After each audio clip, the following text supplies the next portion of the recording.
All right, good morning, everyone. Welcome to the meeting of the Tuolumne County Board of Supervisors for July 6th. I'll look over here to Supervisor Half to lead us in the Pledge of Allegiance.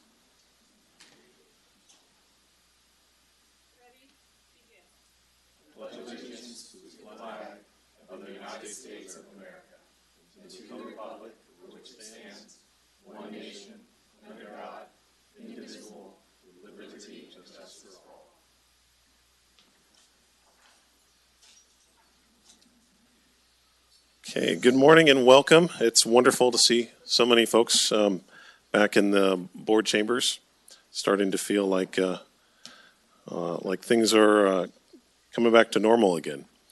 So I'd like to have our board clerk read our public participation procedures. Then we'll move on to oral communications, and at that time you'll have an opportunity to speak on matters of public interest. Good morning. In order to protect the health and safety of our Tuolumne County citizens, this board meeting is open to the public with modifications. During the meeting, citizens physically present who wish to provide public comment will be invited to do so by the board chair. Citizens who are not present and wish to comment should be prepared to use our call-in line at 209-533-6581 to queue for verbal public comment. Options for public access audio and video live streaming. The public will not have access for public comments via these media options. They are available for audio and visual only. Option number 1, the Tuolumne County website, www.tuolumnecounty.ca.gov/745/board-meetings. Option number 2, access Tuolumne County at www.accesstuolumne.org. and click Watch Live, or you can watch it on Comcast Cable 8.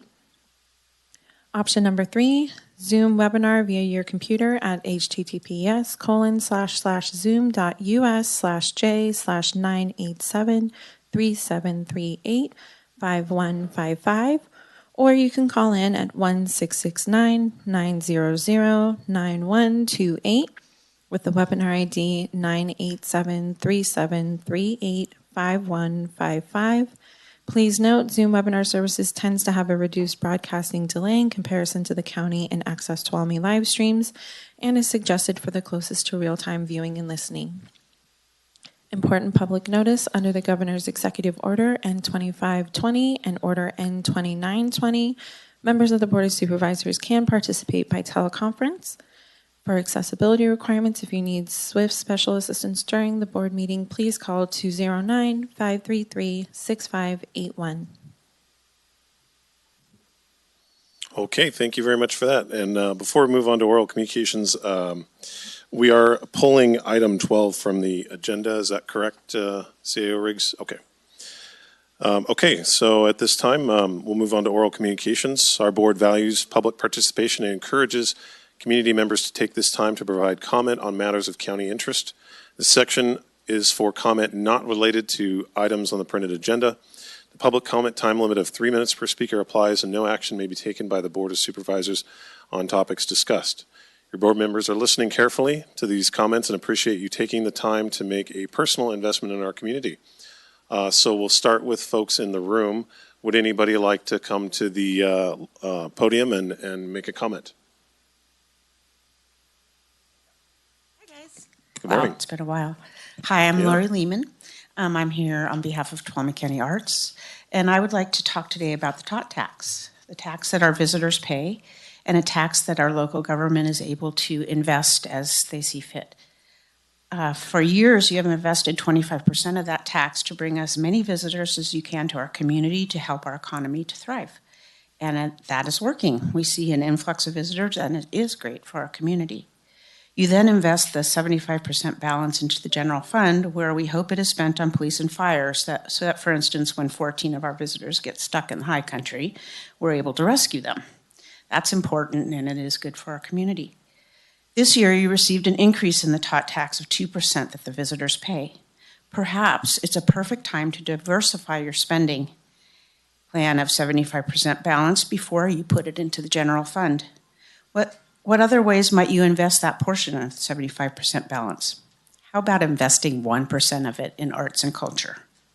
I probably don't have to tell you that the data shows that a community with thriving arts and culture is a community that has a sense of belonging, a sense of pride, and encourages expression. A thriving arts and culture community helps business and draws more visitors, so it's kind of a win-win. How would we use this investment?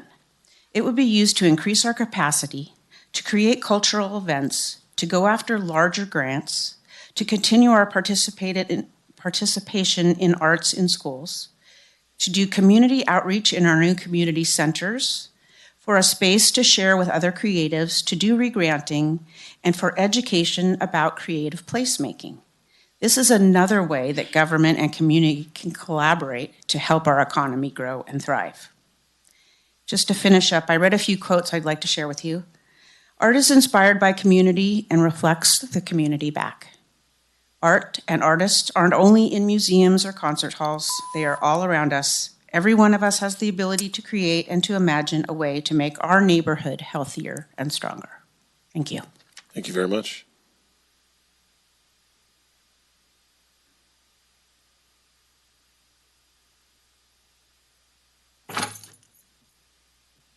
Good morning. My name is Lori Livingston. I'm the Executive Director of Tuolumne County Arts. There's always some form of arts and culture already in existence, but people often take them for granted and the arts are not seen as the economic drivers that they can be when there is an investment at the local government level in these cultural assets. According to the Rural Establishment Innovation Survey, residents in rural counties that are home to performing arts organizations earn up to $6,000 more than people who live in rural counties without such venues. Creative placemaking is the practice of using local arts and culture to drive economic development. I found some of these examples. I thought they were really fun and really pertinent. These are all from rural towns. Holyoke, Colorado, population 2,215, and Grant, Nebraska, population 1,120, have seen galleries open in recent years. Far from major population centers, galleries, museums, and craft breweries have brought life and cash back to rural communities. The Ashland Mural Walk in northern Wisconsin is a leading tourist attraction for the town of 8,200 people. In Washburn, Wisconsin, Carolyn's Gallery is one of the top employers in the town of 2,000 people. Launched in 2011, the biennial Farm Art Detour is a 27-stop self-guided tour of artworks installed on farmland in Sauk County, Wisconsin. The tour connects visitors with local food producers. Approximately 22,500 out-of-towners attend the fall event. Arts-based community development strategies are making a difference in Wilson, North Carolina, where an artist collection of kinetic sculptures, or whirligigs, led to a jobs program involving restoration and preservation of the whirligigs and a creation of a park to display them. The park, in turn, attracted $35 million in private real estate investment. Through creative placemaking, the economic, educational, and social impact of the arts can be fully brought to bear.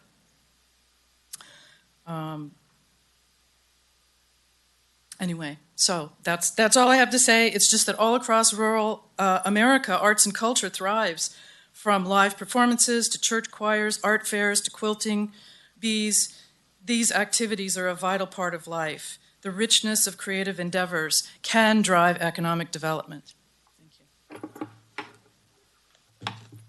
Thank you.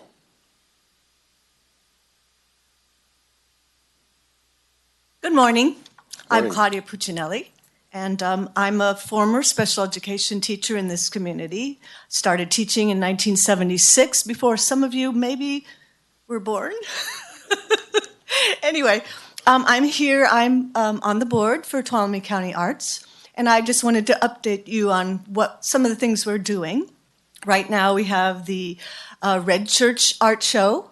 Earlier in June, we had a plein air, I don't know if I'm pronouncing that right, plein air class for some of our artists, and they went to the Red Church and they painted their interpretation of the Red Church, and those pictures are now hanging in our gallery along with a very famous Colombian, Charles Surendorf. We have one of his original watercolors, and those are pretty rare, in case you didn't know, and it is actually for sale. We also have a second Saturday coming up in August that we're going to be auctioning off our chairs. We have local artists that they've been designing, making chairs that the Rail Town actually donated 35 chairs, I think, to us. And we have local artists designing them, and we're going to be auctioning them off on second Saturday in August. In September, we're going to do our first veterans show, veterans art show. So if you know any veterans, please have them contact us if they are interested in submitting art. We'll be actually at the Veterans Museum for this event, because we are doing it, of course, in conjunction with the veterans. And so we will be having a reception on September 11th, which is also a second Saturday. And we also have the Handmade Parade. This will be the 5th one. We do those in Jamestown every year, of course not last year. But it's a community costume dress-up extravaganza. There's also, we have art. You can come and make a costume there. We have all kinds of materials for kids. It's really special. The parade does not start until after dark. And so they put lights on their costumes, and it's quite something to see.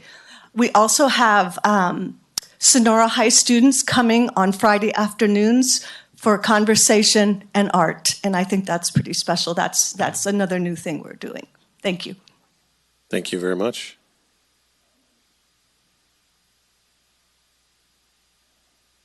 Board of Supervisors, Bruce Erickson, Twin Hart. To capitalize on that, aesthetics makes a lot of difference. My wife and I brought back a piece of German sculpture that was off on a hotel and brought it back as checked luggage. It was in 4 pieces, weighed about 500 pounds. We mounted it out on beside our house on a pole and put a clock on it. On one side, all the numbers are 1 through 12, and on the other side, they're all 5s because it's 5 o'clock somewhere. And it's got about 10 different colors on it. It's got boars, deer, rabbits, robins, you name it. Please stop by and enjoy if you'd like. I think I kind of out of control when we started in on it, but it got it done in about 6 years. Okay, so I was trying to find out about the installation on PG&E new power lines, and I was looking online trying to Google it. I couldn't find anything. And then I got back on the Tuolumne County website where Kathleen Half had her blog and her rant against the Board of Forestry, which I agree with. And I started realizing that it's really hard to ground proof what we're being told by PG&E. And I went through 2 pages of trying to find out about these insulated wires, what's the melting temperature, et cetera. I never could find that out, but I realized that most of the stuff on that was all PG&E propaganda. Finally, I got down to some stuff that the city of Berkeley had done on undergrounding of power, and that's what I forwarded to you this morning. And I'd really encourage you to have a look at that because it's very, very difficult to go up against a company that large and make a difference. So on our street, they put in new poles, but not at my house because I filled the holes in. And I parked my truck out in front so they couldn't put in one of these bogus wooden poles. And I sent you photos of the new wooden poles that they were putting in, and they had huge cracks in them. It's like, you know, I split wood so it'll burn more easily. That's what they're doing. They're bringing down poles from Eugene, Oregon, and putting them in, and then they're simply cutting off the old poles to leave Comcast up there. So now we're going to have twice as many poles falling across the street as we had before. And when I was in Paradise talking with the assistant city manager there, she said poles falling across the street was the reason why people abandon their cars. They don't have the same resiliency as large trees. And our new fire chief in Twin Hart was saying, no, the cars got abandoned first. He's just not right. And so the propaganda that's been put out has been horrible. I'd like to talk with you some more about this, but I do want to thank 4 of you for meeting with me. It was really great. Thank you so much. Thank you, Bruce.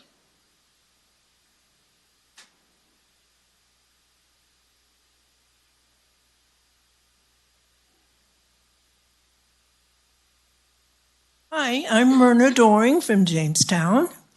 I came this morning to seek some support for our one pile at a time people that are working so hard to clean our roads. And I started down Tuolumne Road yesterday on a mission and was very disappointed to see papers and trash already around the stoplight at the junction. It's very disheartening. And I'm wondering if there are ways that we can find to try and stop people from littering.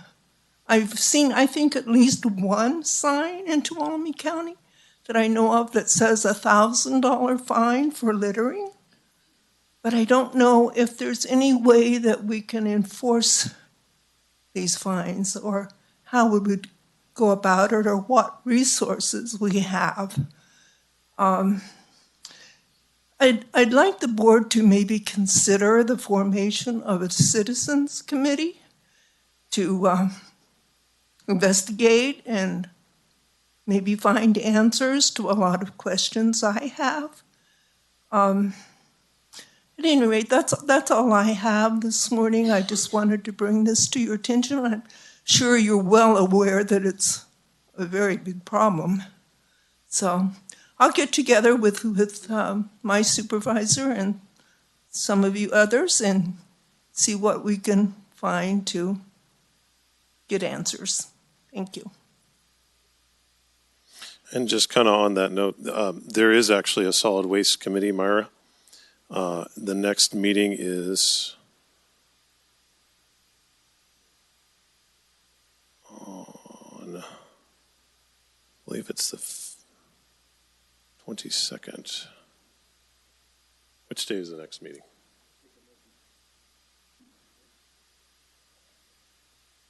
So I'll get together with you and get you on the email list for the solid waste committee. You're welcome. Good morning. Good morning.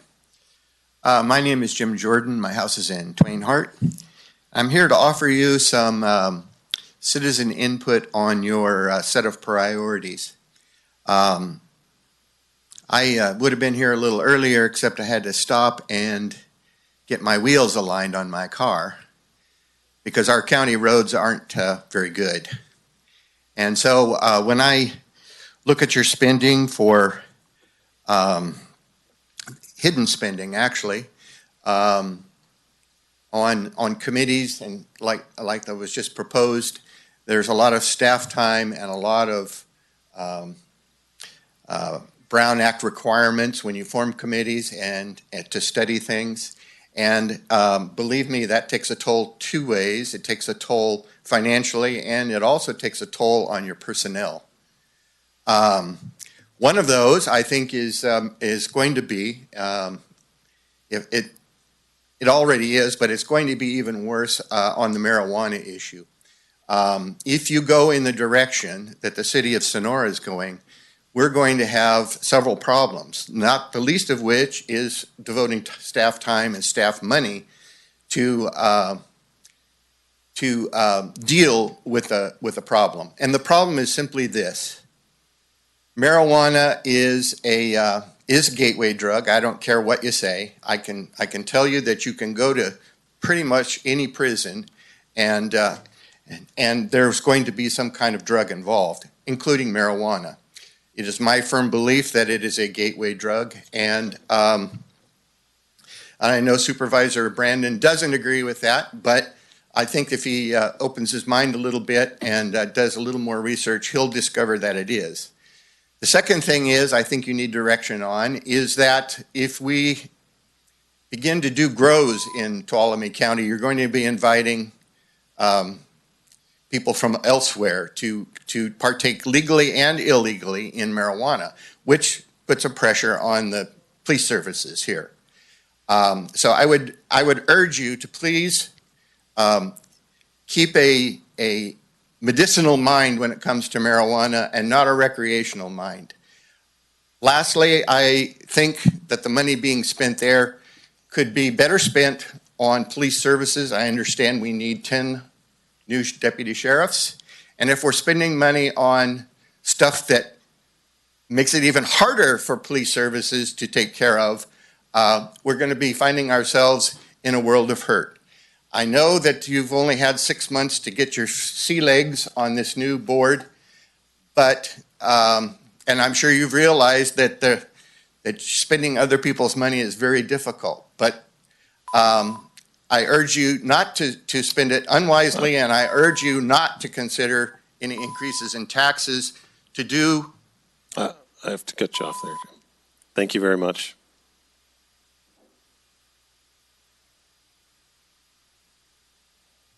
Morning, supervisors, Good morning. staff. My name is Mike Egner. I'm the Senior Business Representative for Operating Engineers Local 3 Public Employee Division, and I represent 2 of your employee labor groups. I'm here because, like myself, your employees watch the board meetings, participate, and we read all the material that you send out. And you've just completed through your budgetary process, and you've got yourself a budget now. And a concern came to me through the employees, and I had it myself, is that the impression was that the county is not going to put any money toward the negotiations process, which is very concerning to me because under the government code, as a labor representative, I'm required to meet with the county and negotiate in good faith. And it also applies to the county as well, which you're the leaders of the county. You're required to meet in good faith also. So when I see something or hear that the county's not even putting money toward negotiations, first of all, I've been up here about 10 years now, and I don't think that's really what you meant. I think that there may be a misunderstanding there. And we've just started the negotiation process, so I'm here to give you the opportunity to correct that because I think that's probably a misunderstanding by folks because I don't think that's the way you don't do business that way normally. And so I'm concerned that way. I know that budgets are hard, you know, working in labor. We're not here trying to bankrupt anybody. You have really good employees. Your employees work hard. They're the biggest asset that your county has. I know that through the American Rescue Plan Act of 2021, the president signed into law that there are finances that can be used for your employees, which I believe the county is getting about $10 million over the next 2 years. So what better way than to correct that misconception out there that the county's not going to negotiate and provide some of those funds towards your employees, which you're allowed to do under the American Rescue Plan Act. And I'm a little concerned that I saw you pulled item number 12 because that is your closed session that deals with negotiations with all your labor groups. I'm sure there's a good reason for it, don't need to know, but that's concerning. But you know, we've already submitted one proposal to the county, which I'm not going to go into, but we want to work collaboratively with the county like we have over the last 10 years. But when you're up here and you're making the comments, be really, really careful because every word, every look you give, people are scrutinizing you. You know, and I appreciate the fact that you are an elected official, that you're taking the opportunity to put yourself out there, but we want negotiations to go smoothly. We want to get a contract with the county. Like I said, I've been here 10 years with your employees. You have good employees. You have good staff. Let's negotiate properly because if not, the government code also allows other avenues we can go on. I'm not interested in going that avenue. Thank you. Thank you very much. Morning. Good morning. I'm Larry Barsetti of Twain Harte. Through the chair to the members of the board, I have recently been struck with the idea that those who forget the past are condemned to repeat it. And I understand that it now is the cause célèbre nationwide to defund law enforcement and the criminal justice system in order to come up with some futuristic, socialistic utopia. However, I want to call your attention to 1856 in San Francisco, where politicians did something similar to that. Only in that case, they destroyed law enforcement in San Francisco. Honest, God-fearing working people couldn't go about their daily lives in security. And so they became terrorized to the point where they formed a committee. It was called the Vigilance Committee. and 6,000 of those citizens got together and threw out those who did those terrible things to them and other penalties to some who did much worse. I know that as a Board of Supervisors, you're charged with ensuring the safety and security of all citizens of Tuolumne County. You can only do this by having effective law enforcement and an effective criminal justice system. You can't do that by defunding them or underfunding them. Right now, this county is short in both patrol and custody deputies. This is something that cannot be allowed to continue. Sure, it's nice to give money to other social needs, but this is the epitome of social need. A great many citizens in this county can take care of themselves and will step forward to do just that, if in fact they're forced to. But what about those who cannot? The old, the infirm, the young, who protects them? That's partly your responsibility. And the way you do that is by ensuring there is effective law enforcement and a criminal justice system here. Thank you. Thank you.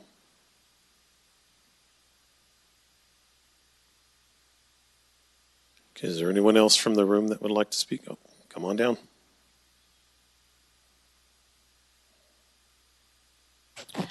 Morning, ladies and gentlemen. My name is Ken Allstott. I'm the CEO of the 29th District Ag Association, also known as the Motherlode Fairgrounds.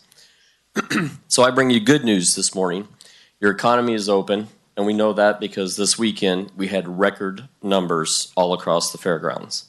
First was our junior livestock auction on Saturday, which previously had numbers of around 475,000. As of this date right now, we are over 825,000. And you still have the opportunity to go online and do add-ons for any kids that you would like to help and support. The carnival was more than 100% increase during the fair. And with arts, I support their group because our exhibits were over 200, even though we only had 60 days to prepare the fair this year. So thank you once again to all the citizens of Tuolumne County and for participating in the Motherlode Fair this year.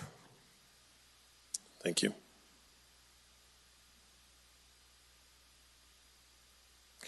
Okay, other comments from the room?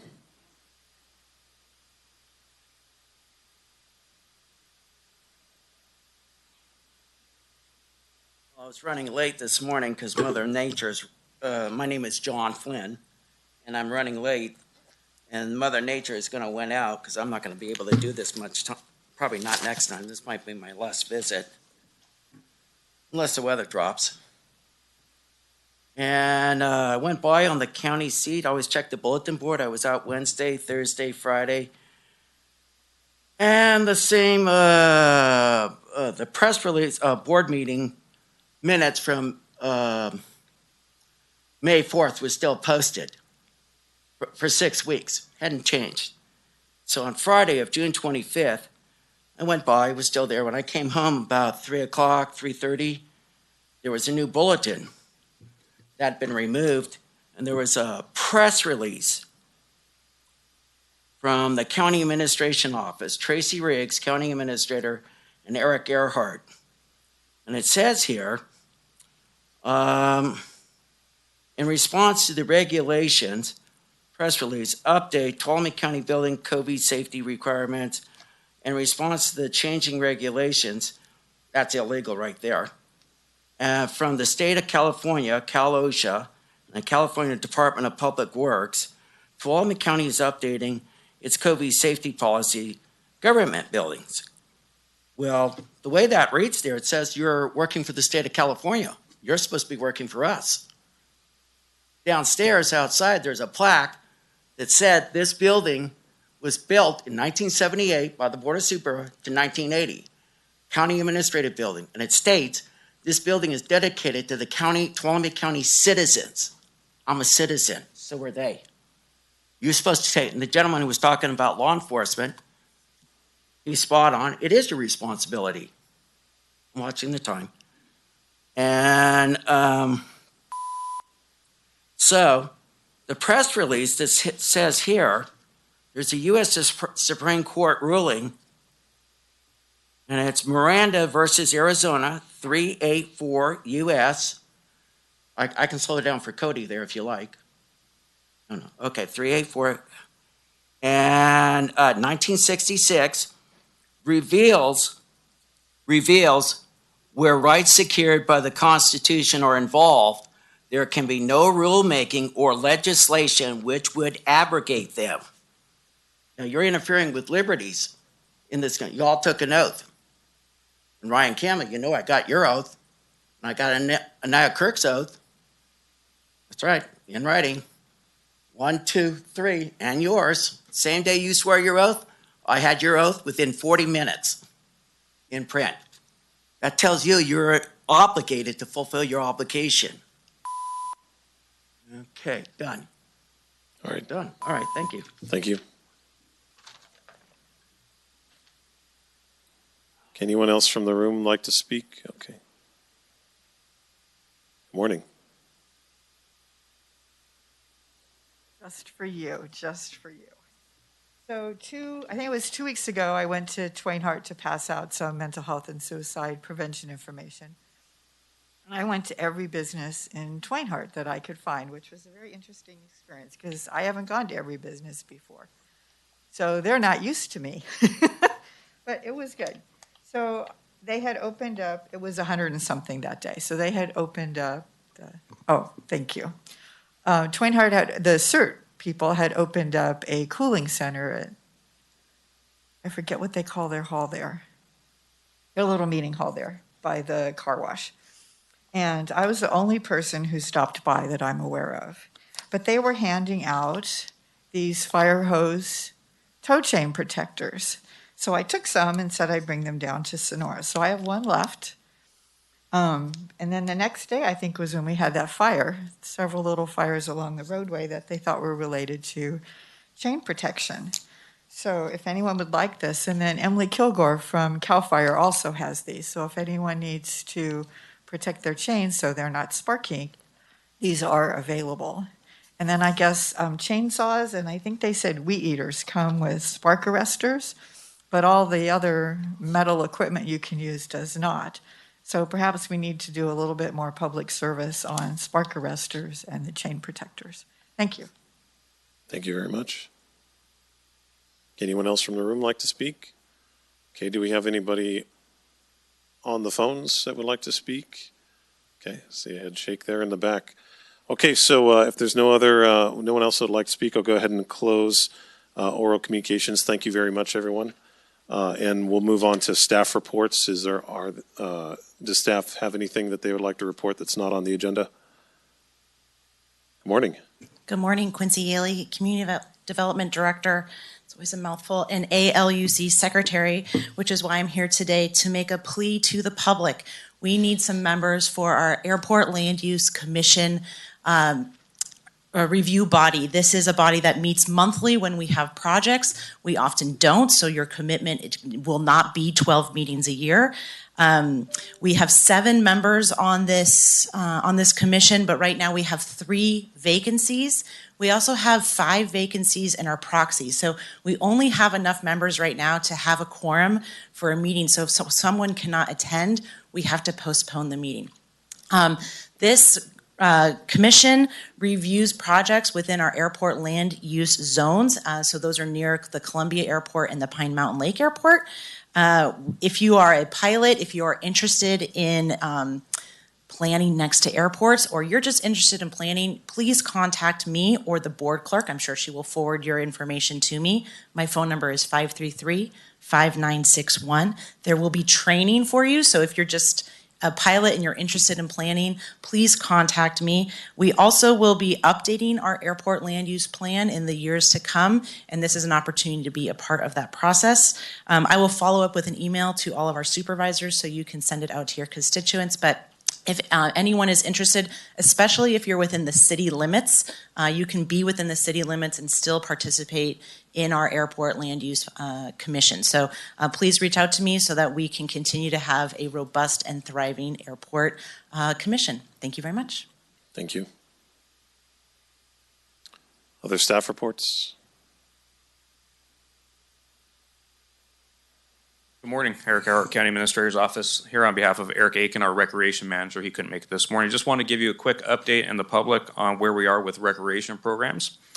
We're still having issues with staffing, and we continue to recruit to try to hire more staff to get more programs open, but we do have the Twain Harte Pool fully open and offering programs. Tuolumne Pool is open Fridays and Saturdays with family nights on Saturdays. Currently getting ready to teach another lifeguard class so we can hire more staff. And beginning tomorrow, Sonora Pool will be open with recreational swim this week. As we get more staff on board, we'll be able to open up and provide more services at that pool. We just finished our first soccer camp and had record signups this year. Baseball and tennis camp registration is open and begins late, and those programs will begin later this month. Tiny Tots just finished the first 3 of summer sessions and begins the second one next week. All summer sessions are actually sold out now. Jamestown and Tuolumne Youth Centers are both open, and we're still recruiting for the position up in Groveland as well. Standard Park just hosted its first round of Little League World Series in the last 10 days, and we received a lot of compliments on the park, and it is currently booked through November. We're currently reaching out to previous community hall users to get accounts unlocked, and we will be set up time for registration date for all users to start signing up to use those halls. Again, just want to provide a brief update to your board. Thank you. Thank you. The parking lot's looking really good at Standard Park.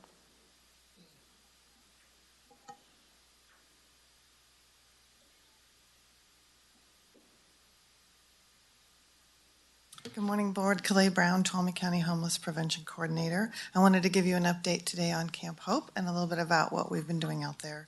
So last Monday, the 28th, we did distribute 15 fire extinguishers to the camp.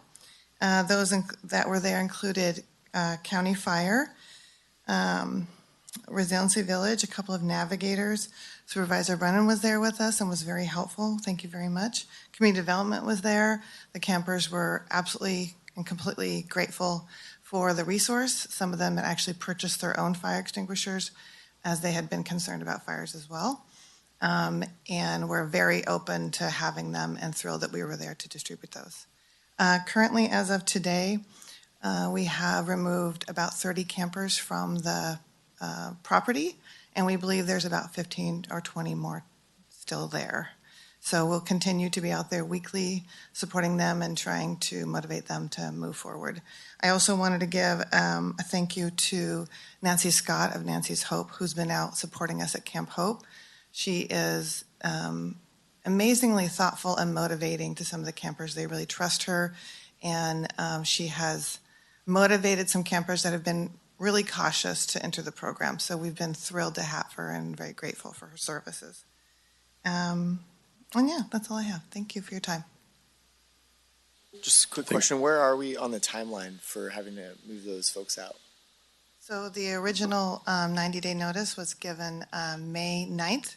And so August 9th or about there, I think that's a Sunday. So I think it's the 10th actually would be the Monday. That would be 90 days. Thank you. All right, any other staff reports? Okay, I'll go ahead and close that portion of the meeting. I'll look to our board clerk. Could you please read our consent calendar for the day? Item number 1, approving the minutes from the June 15, 2021 meeting. Item number 2, finding that a summary of ordinance number 3397 was published June 19, 2021 in the Union Democrat as required by law. Item number 3, accepting the resignation of Caitlin Hansen from her public agency role on the Tuolumne County Child Care Planning Council, directing the board clerk to post a notice of vacancy, and accepting Caitlin Hansen's application for the role of council alternate with a term to expire June 30th, 2022. Item number 4, approving out-of-state travel for Supervisor Ryan Campbell to attend the annual National Association of Counties NACO Conference in Maryland, July 9th through the 12th, 2021. Item number 5, rejecting all bids and directing staff to rebid contract number 1679, intersection improvements to Parrots Ferry Road and SR 49. Item number 6, approving the notice of completion for contract number 1713, Shaw's Flat Road, SR 49, intersection improvement project, and authorizing the chair to sign the notice. Item number 7, approving a professional services agreement for architectural design services for Columbia Pool remodel and structural repairs in amount not to exceed $98,407 with Aspen Street Architects, Inc. Number 8, approving a new classification specification, pay range, and bargaining unit assignment for purchasing and contracts management analyst, and adding that classification to the purchasing cost center, eliminating the senior administrative analyst. Item number 9, the notice of completion for contract number 1723-3, Priest Coulterville Storm Damage Repair Project. Okay, would any board member like to pull an item or discussion?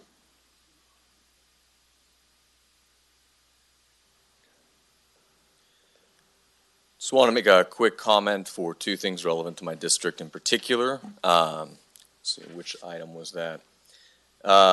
As far as the intersection improvements to Parrots Ferry Road, 2 bids were received, but they are at a significant excess to the budget for that project, so we're putting that out to bid for improvement there. And then the second one is trying to get the architectural study done for the Columbia Pool. It has some maintenance issues. This is the first step to getting that back open. So I'm happy we're making progress on that to eventually open it up and cover our liability with it as well. So thank you. Thank you. Any other comments?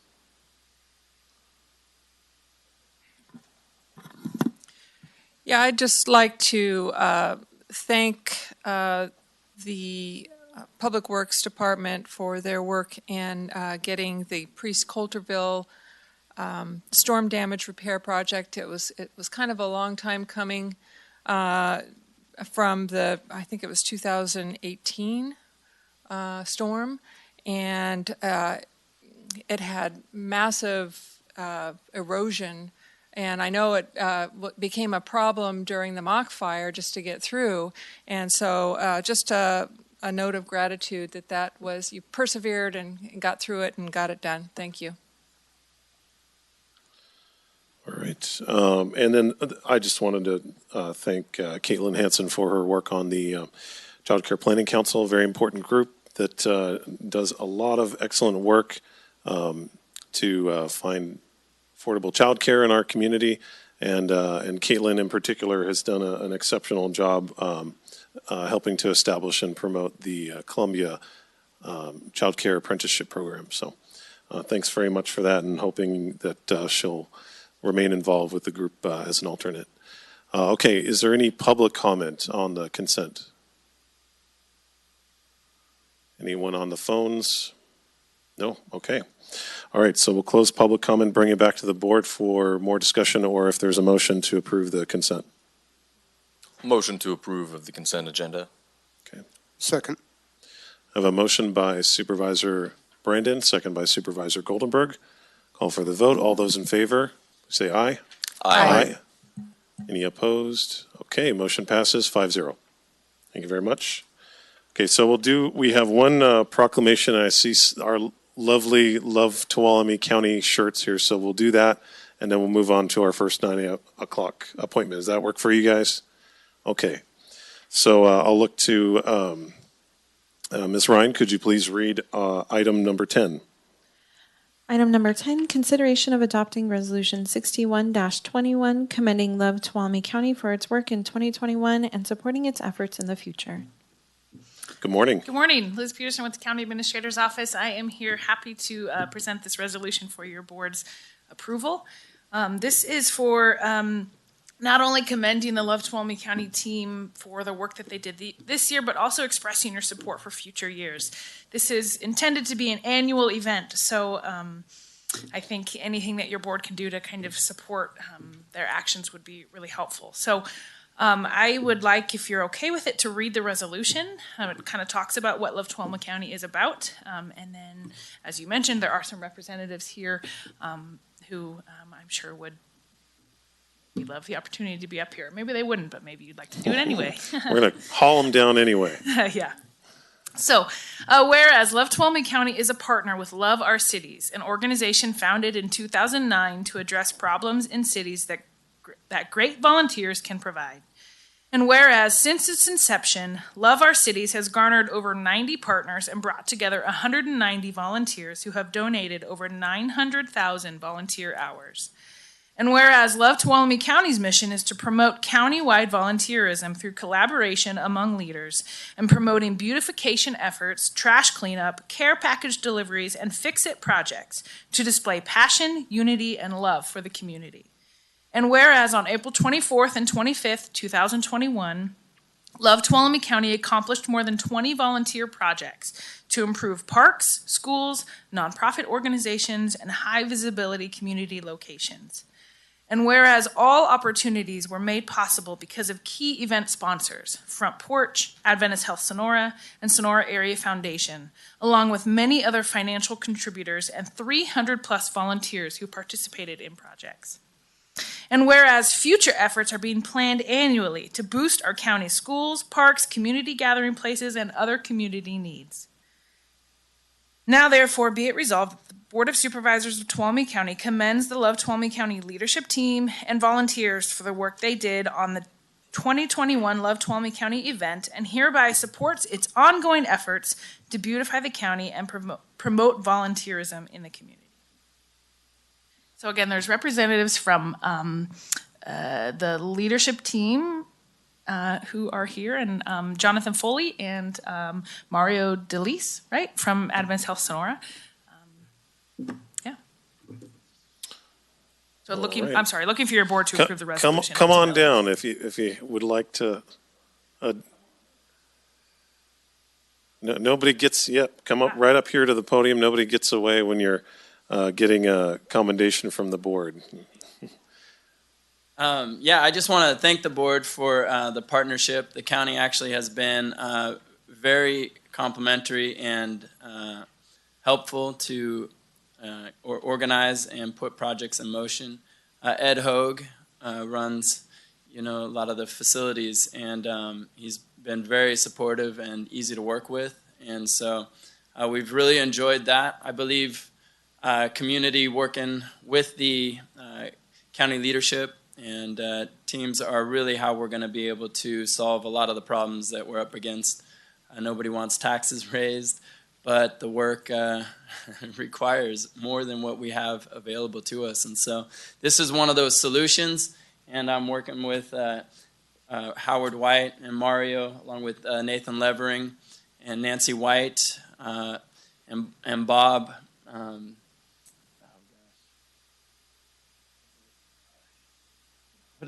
Wilson. Bob Wilson in putting together our efforts, and many are on schedule for next year as well as some this year. So, thank you for everything.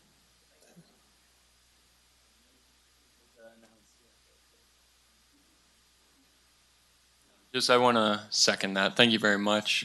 It's a blessing to live here and to work here and to collaborate together to make it better. So thank you for supporting that. Thank you. I just want to add one comment. We want to say thank you not only to the management and the leadership in Tuolumne County and Sonora, but also to the amazing nonprofits and other partnerships that we've partnered with to make these things happen. We had over 300 volunteers at our first event, and we're hoping for a lot more next year. There will be more events this year. We're working on those right now. Thank you again. So I had before you go, I have a couple of questions. So if a member of the community would like to sign up and help you all out in these efforts, how would they go about doing that? The best way would be go to www.lovetuolumnecounty.org. There are 3 buttons there. There's a button for volunteering, a button for donating, and a button for creating projects and things like that. So that would be the place to go and click on the projects button. It'll show a list of projects that are currently available, and at that point you can go ahead and sign up. You need to sign up once as a participant for Love Tuolumne County, and then you need to sign up for a specific project once you've signed up. Okay. And so if local businesses wanted to help sponsor your efforts, they could go to www.lovetuolumnecounty.org, and there they can write you a check and send it in. Okay, Yes, great. absolutely. Kind of putting that out there. And okay, any questions from the board or comments? I'll start over here, Supervisor Half. Only that after we approve this recommendation, this resolution, I would like to have everybody stand up and give a round of applause. Think that can be arranged? I thought you were going to say you have a group picture or something. A round of applause. Or maybe a group photo. Maybe we should. No, it was important to me to get this in front of the board because we all support you guys, but annually moving forward to make sure that it comes up on the agenda, to make sure we're putting it out there to the community because, like Jonathan said, a lot of, 300, was it volunteers? Times how many hours? 4 hours or 8 hours? You guys just took on a couple full-time county employee jobs for a whole year by rounding up troops to organize. And I know a lot of people have good hearts and they want to get involved. They just want to be a part of groups at work. I think your group works and you guys are established and there's going to be, I think, a lot more momentum moving forward. So thank you guys for what you do. And we are blessed to live here and this is what Good Neighbors looks like. So thank you guys for the partnership.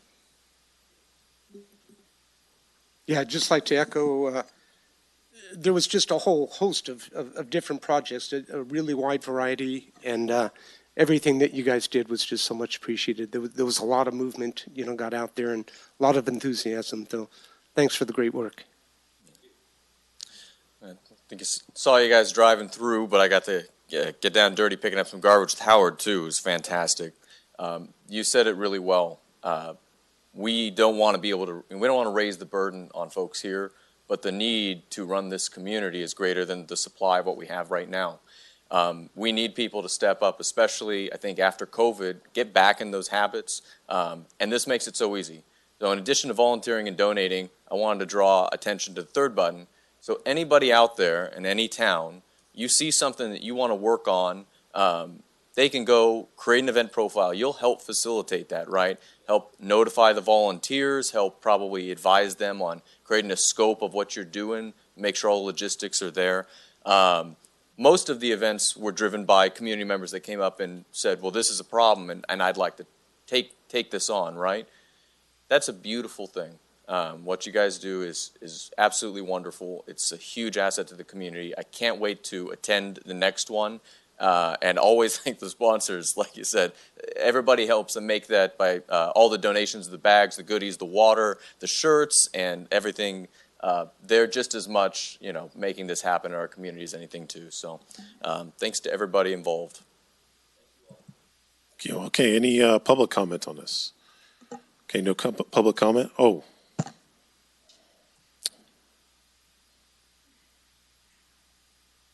Well, this is a great idea, and I participated for a little while.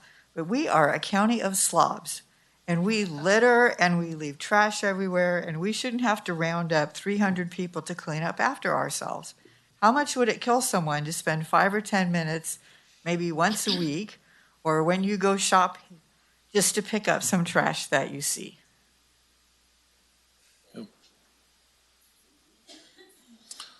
Anyone else who would like to speak? Anyone on the phones? Okay, bring it back to the board for a motion. I'd like to move that we adopt Resolution 6121, commending Love Tuolumne County for its work in 2021 and supporting its efforts in the future. And I'll second. Okay, I have a motion and a second. Motion by Supervisor Half, second by Supervisor Kirk. Call for the vote. All those in favor, please say aye. Aye. Aye. Any opposed? Okay, motion passes. Congratulations. Thank you very much.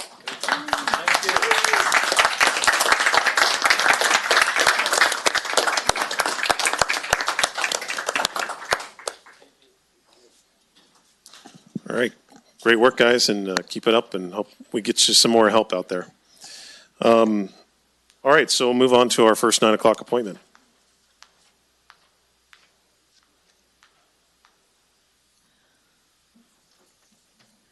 (9 a.m.) Presentation and planning status of the novel coronavirus COVID-19. Good morning, Chairman Campbell, members of the board, Ms. Riggs.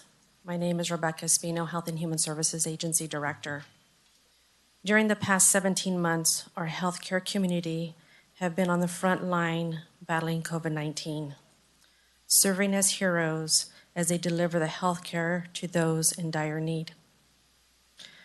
As we know, a hero is defined as a person who is admired for courage, outstanding achievements, or noble qualities. This weekend, we lost one of our heroes, a truly great one. Dr. Runte passed away on Saturday, too early for all who knew him and loved him. Dr. Runte loved his community, and when COVID-19 began to ravage our county, he was the first doctor to contact public health and offer his services. He conducted COVID testing at homeless camps. He conducted COVID testing at our jail. He administered COVID vaccinations at homeless camps. He conducted health evaluations for homeless individuals at high risk of COVID-19. He consistently participated in our weekly COVID stakeholder briefings. These are just a few of the services he offered. When public health offered to compensate Dr. Runte for his hours and hours of service, he emphatically declined because he was serving his community that he loved. Today, we honor Dr. Runte for being one of the great ones, a hero to all he served. We wish to thank Dr. Runte's family for sharing him with us and to extend our deepest condolences.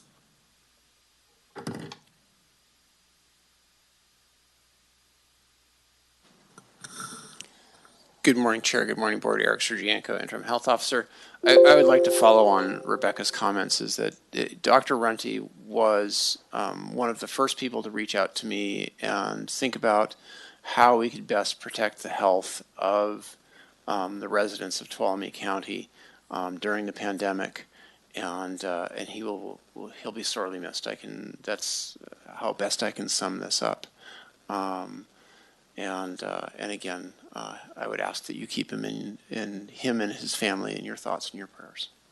That said, this is our update for the 6th of July. And in COVID, we still are facing a pandemic, though within the United States, within California, within our region, we continue to see a downward trend in cases, though I will say that we are seeing in California, specifically in Southern California and Los Angeles, they are seeing an uptick in cases specifically related to the Delta variant, and we'll talk about that in a moment. And they are seeing an increase in hospitalizations. As well, in our region this week, just looking at the data last night, we are seeing a possible uptick in hospitalized cases within the region around us, including in Tuolumne County.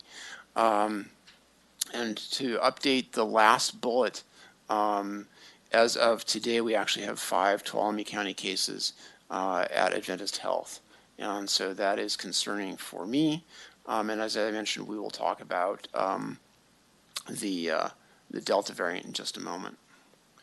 As indicated, the number of cases, the number of deaths, not really going down as well as they were, but they're still trending downwards. So that's a positive thing for us in our county. Again, concerning here is that we're seeing a slight uptick in cases, and I'll go to the next slide, which is by episode date. Again, the red bar graph here is by reporting date, but if you look at it by episode date on this particular chart, we're seeing a distinct upturn in cases here by episode date. So that's concerning for what we know as the Delta variant, which is our next slide. So the Alpha variant, that's what we started talking about probably 5 months ago as it appeared in the United Kingdom. And that was for about a month the predominant strain in the state of California and indeed in the region, the San Joaquin Valley. But that is rapidly being displaced by the Delta variant, where the Delta variant now currently makes up about 35% of all tests that are being sequenced. At this point in time, probably about a third of all samples are being sequenced.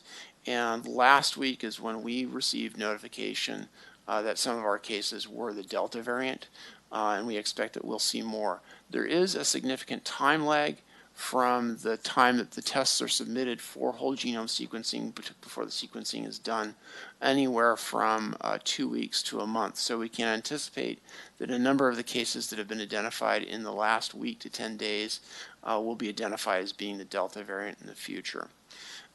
We do know that the Delta variant does spread more effectively against or in the community. And we do know that the vaccine effectiveness is decreased, but still very, very robust for the mRNA vaccines. That's the Pfizer and Moderna vaccines, about 88% vaccine effectiveness. If you recall, against the original virus, it was about 95% effective. Against the Alpha variant, about 93% effective, bumping down to 88% with the Delta variant. Of specific concern, however, is this single mRNA vaccine really has vaccine effectiveness down in the low 30s. So it's important to get that second mRNA vaccine. With the Johnson & Johnson vaccine, there have not been any bench trials or field experience with it as of yet, though I anticipate that data will become available to us in the next week to 2 weeks. The other comment I'll make about vaccination is in terms of the Delta variant and in terms of the virus in general, is we know that someone who has had a natural course of the disease has an immune response, has a persistent immune response, but that is significantly enhanced by the mRNA vaccine. As I've mentioned to the board before, there were a multi-center trial where people who had previously had a natural course of disease received a single dose of an mRNA vaccine. What we know at this point that increases the immune response almost 100-fold, so very significant increase. So in terms of immune response, the least immune responses with the naturally occurring disease, then with actually 2 doses of the mRNA vaccine, and then the best being a single course of disease, or a course of disease backed up by a single dose of the mRNA vaccine. So while I would not encourage anyone to go out and get infected, if you have already been infected, a single dose of the mRNA is a great layering on of protection to the immune response you already have. In terms of testing, I'm going to pass this over to Michelle. Good morning. Testing continues to be available through local providers and some pharmacies. I believe Rite Aid does it through their drive-through pharmacy. And Adventist Health, Sonora by referral, and of course the state testing site, which is now located at the Tuolumne Veterans Memorial Hall, is open Sundays, Tuesdays, and Thursdays from 7 a.m. to 7 p.m. And they do still accept walk-ins. We did learn that they close for a short window of time for a meal break. So if you're going for a walk-in, just be aware that may be something to consider. Okay, so our vaccines, we still have a lot of room to grow here in our 18 to 49 group and 50 to 64 group. We have 23,288 fully vaccinated folks in Tuolumne County, and another just over 4,000 who are partially vaccinated. And that equates to about 50% of our total population of those who are eligible for the vaccine, being those 12 and older. Do you want to add anything else about this? Or no? Okay. So we've done pretty good on our 65 and older folks, but hoping to get some more of those other age groups in there. We still have the Pfizer, Moderna, and the Johnson & Johnson or Janssen vaccine available. It's for those 12 and older, or between 12 and 17, it's the Pfizer vaccine only. Still vaccinating are CVS, Rite Aid, Safeway, Save Mart, Walmart, most of our local pharmacies, as well as some healthcare facilities. Adventist Health is still offering some clinics. In fact, they were offering vaccines at the fair this past weekend. Tuolumne, Miwok, Matheson, and Mac Tribal Clinics also vaccinating. And Public Health continues to offer clinics. As opposed to the larger broad mass vaccination clinics that we were doing earlier on, we are now doing smaller clinics, primarily at the Public Health Department's clinic. and some mobile clinics for those who are homebound, and some workplace locations. And we are working with Adventist to get additional providers signed on so that pediatricians and other providers can also administer the vaccine.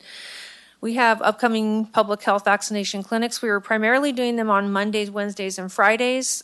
Easy to remember is Moderna Mondays, One Dose Wednesdays, or J&J, and Pfizer Fridays. Tomorrow we have, I think we're full with second doses, and then this Fridays we will be offering first doses for Pfizer. So anyone can sign up through myturn.ca.gov and make an appointment. So actually, I'm going to add recognizing that we've not presented to the board in quite a while, is in the ensuing time that we've had, is that the issue about myocarditis and the mRNA vaccine was examined by both the FDA and the CDC's Advisory Committee on Immunization Practices. And this was identified through a very robust surveillance system for vaccine safety, and then examined by both the FDA and the CDC.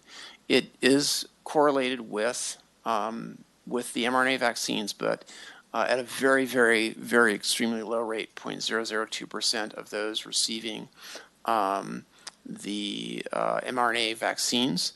And it's actually much greater risk if you get a natural infection, much more likely to get myocarditis associated with the infection versus receiving the vaccine. So both the ACIP and the FDA, while adding that caution that it's a possibility, that it's much safer and much more effective to be vaccinated with either of the mRNA vaccines than to have a natural infection. Sorry, Doc, could you explain what can you say that word again? Sure. So myocarditis is an inflammation of the heart muscle. And what has been noticed specifically with mRNA vaccines is that it occurs 1 day to about a week post-vaccination, that it's a temporary inflammation and typically resolves without any further intervention other than bed rest. There have been some hospitalizations and even ICU stays, but no deaths to date associated with the myocarditis associated with the vaccination, whereas we have noticed that there has been an uptick in morbidity and mortality associated with myocarditis as it occurs with a naturally occurring infection.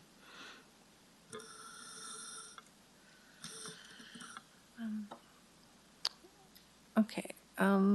Well, this is our final slide. We wanted to just talk a little bit about our communications. We continue with our social media messaging, our weekly meetings with the press, which Dory, our OES coordinator, who's been assisting us, supporting us as our PIO, is facilitating those. And if there are any questions, our COVID call center line is still active Monday through Fridays. It's 533-7440, or folks can email at health@tuolumnecounty.ca.gov. And our public health main line is also on here. It's 533-7401. That's it. Okay, thank you very much. Questions from the board? Start over here. Great, thank you. I just wanted to ask about the uptick in cases. Are we thinking that is from the Delta variant or having kind of increasing incidence of the disease locally because of more transmission, or is it more of a seasonal thing with the events and people kind of attending group gatherings that we expect to die down? So I don't know if I would call it a seasonal thing, but again, as we move from retiring the Blueprint for a Safer Economy, which happened last month, and increased population mobility, we always have cases associated with increased population mobility. A year ago, the middle of July was our first real spike in cases here. So I anticipate that's part of it, but it's also, I would have to say, I would be surprised if it wasn't related to the Delta variant, recognizing that it does transmit so much more effectively than the original strain or the Alpha variant. Great. And is there any expectation, to me, masks are a tool. It's to be able to protect people. I think because we've been doing very well and public health's been doing very well, we're at a point where we're able to reopen, as we saw with Cal OSHA. At what point, if this becomes more of a serious concern, a much larger, prevalence in the community, would the mask recommendation at least come back? So I think that if we saw an increase in prevalence of cases, I don't want to harken back to the tier system, but I liked it because it's, sort of set specific case rates. And we still monitor those case rates. So I think if we went back into a higher level of disease activity, and we are trending that way, that the recommendation for mask wear for people who are fully vaccinated would come back online. As you know, under the Cal OSHA guidance, if you're in a workplace and you're unvaccinated, that you are required to, your employer is required to have you wear a mask and required to offer you an N95 respirator if you care to wear that as an employee. And then for people that are going into a business or going into an indoor location, that masks are required if you're unvaccinated. Though, as was discussed here, I believe previously, is that by a lot of businesses, what they'll do is say by entry into this building, you're attesting to the fact that you're fully vaccinated. Yeah. So again, the question will be, is at what level will you recommend to those who are fully vaccinated to wear a mask, and then really require it? And I think if we get back to a level of transmission that we saw back in January and December, we would start requiring the wear of masks, and that would come as a local health officer order. I don't think we would see the same level of state involvement in local health decisions that we saw back in January or previous dates. Great. Well, we don't want to get there as best we can. I like your idea, and looking at the blueprint and the color tiers, that might be something helpful in the future, just to kind of, since we've been under that for so long, I'm kind of familiar with where that is. Hearing in future presentations where we would fall on that. I think that actually was on the dashboard. Was that updated for the,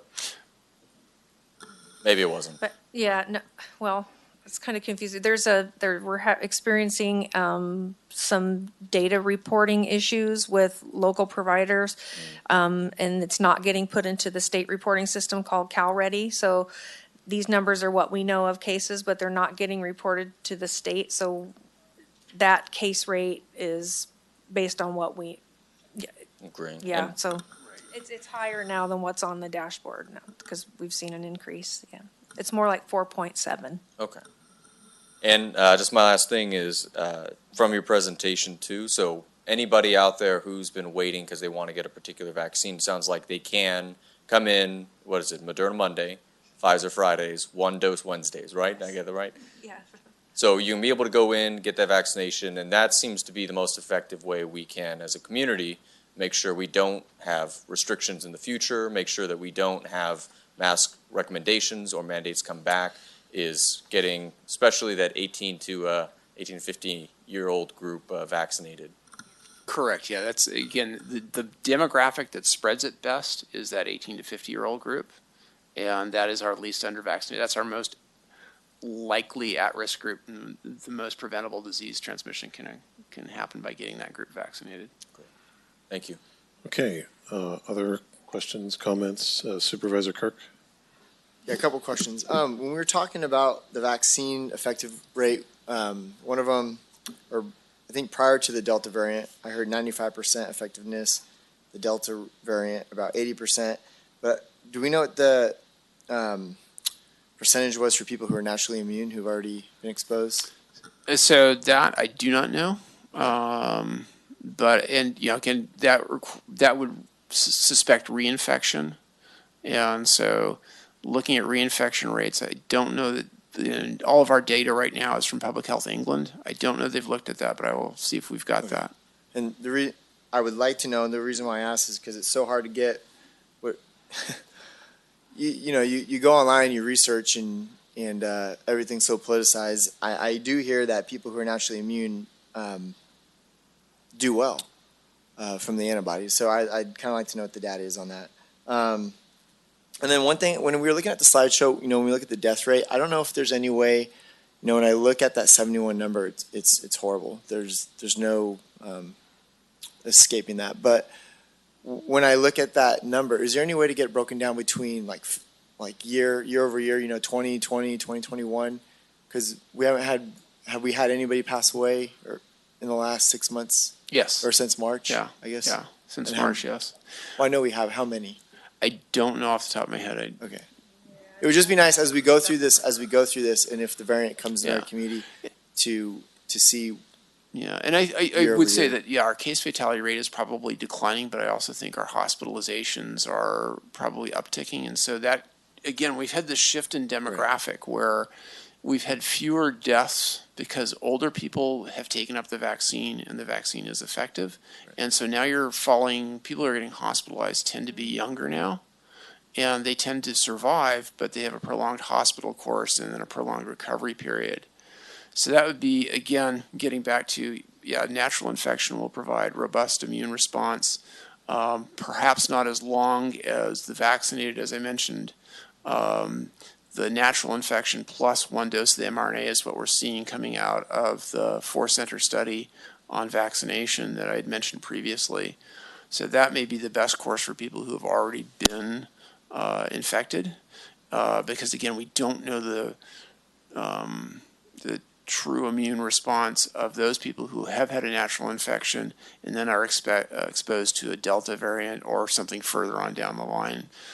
So that would kind of be my recommendation for those people who have a natural infection, but I will get back to you if we have any data from Public Health England or other centers on how people who have had a natural infection have done. Next time we could get empty on that. Yeah. All right, any other questions or comments? Okay, any public comment?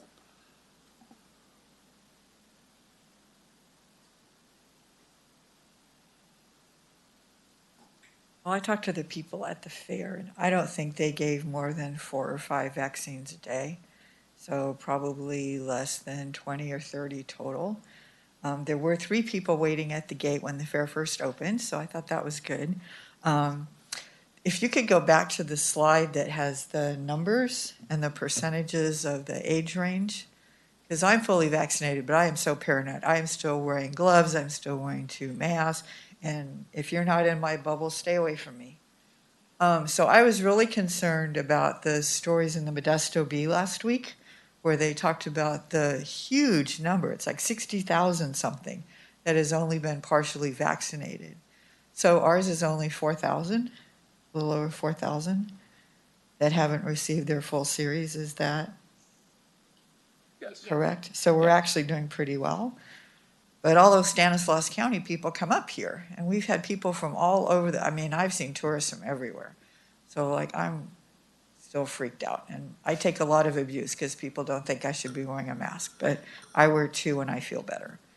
But what do we need to do as a community to get people?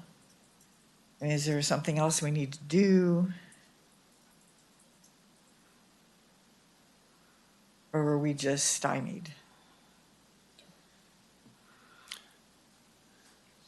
So that's always a good question, and the question is, why are people vaccine hesitant? Why are people what's the percentage that are never going to get vaccinated, and respecting that decision? And so the question is how do we educate? How do we inform? How do we overcome those barriers?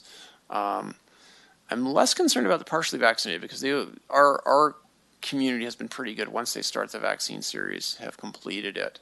But I am concerned about this large wedge of people, that the 67% between 18 and 49 that have not had not yet taken the opportunity. So again, as you talk with your constituents, if you get a sense of what would help them overcome those barriers, whether it's understanding the safety profile of the vaccine, whether it's understanding the effectiveness at both reducing disease in the individual who's vaccinated or in terms of decreasing transmission, or overcoming those myths that are out there.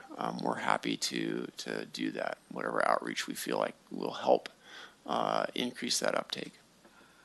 And I will say, to echo the comment, is there's we'd always accept that people wear masks. It's a good, effective measure. It's one of those layers in the Swiss cheese model that we've talked about before, and it will come back, I suspect, as a measure to reduce if we see an increase in prevalence. So wearing your mask right now is a very okay thing to do, and we support it. Okay. Any other public comment? Anyone on the phones? Okay, bring it back to the board. This is just a informational item, correct? Okay. Thank you very much. So I'd like to get through the second 9 a.m. appointment. Are you prepared to go over that, or do you need a minute?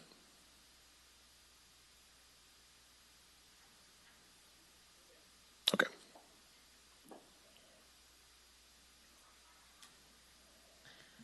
Nine a.m. Item number 2, discussion and board direction on the extreme temperature contingency plan.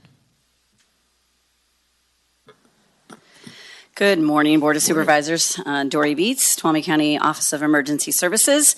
We have uploaded in before you a board memo as well as a copy of the extreme temperature contingency plan. A little background first for both the board and the public. In 2011, the Tuolumne County Board of Supervisors adopted an extreme temperature contingency plan to address planning, response, and recovery related to extreme heat or cold events in the county. That particular document provided guidance not only for the county governmental agencies, but for community and faith-based organizations, businesses, and community coalitions to provide a response to extreme temperature emergencies in an effort to protect the health and safety of our citizens. Particularly at risk for extreme temperature events are the elderly, young children, the medically fragile, those without sufficient heating and cooling systems, or without adequate shelter. Then in 2019, the Board of Supervisors approved an the update to the extreme temperature contingency plan that added functional tools and guidance for the activation of warming or cooling centers and shelters. Providing this information allows agencies involved to be timely, effective, and efficient in their response. The criteria for activating the 3 phases of the plan have not changed with the update from the 2011 to the 2019 and included consideration of the following: weather and temperature criteria based on National Weather Service guidelines, power outage experiences and forecasts, abnormal human and or animal morbidity or mortality, and neighboring jurisdiction activations. The Extreme Temperature Contingency Plan is an annex to the county's Emergency Operations Plan and is included as an annex to the Health Emergency Preparedness and Response Plan, which is a comprehensive plan developed in the early 2000s and regularly maintained by the Public Health Department's Emergency Preparedness Grant staff to establish and build upon the capability of our healthcare system and whole community to prepare for, respond to, and recover from incidents which may impact the health of Tuolumne County's residents and visitors. The 2019 Extreme Temperature Contingency Plan recognizes 3 phases of activation for extreme temperature-related emergencies. Throughout all 3 phases, coordination and communication among local partners, both operational and those who serve our most vulnerable residents, the state, and the public, is primary. Phase 3 of the plan is when Tuolumne County may activate cooling centers when there is a heat warning emergency and weather conditions with a heat index of 105 degrees or more during the day, combined with night temperatures of 75 degrees or higher for a period of 3 days and nights or more.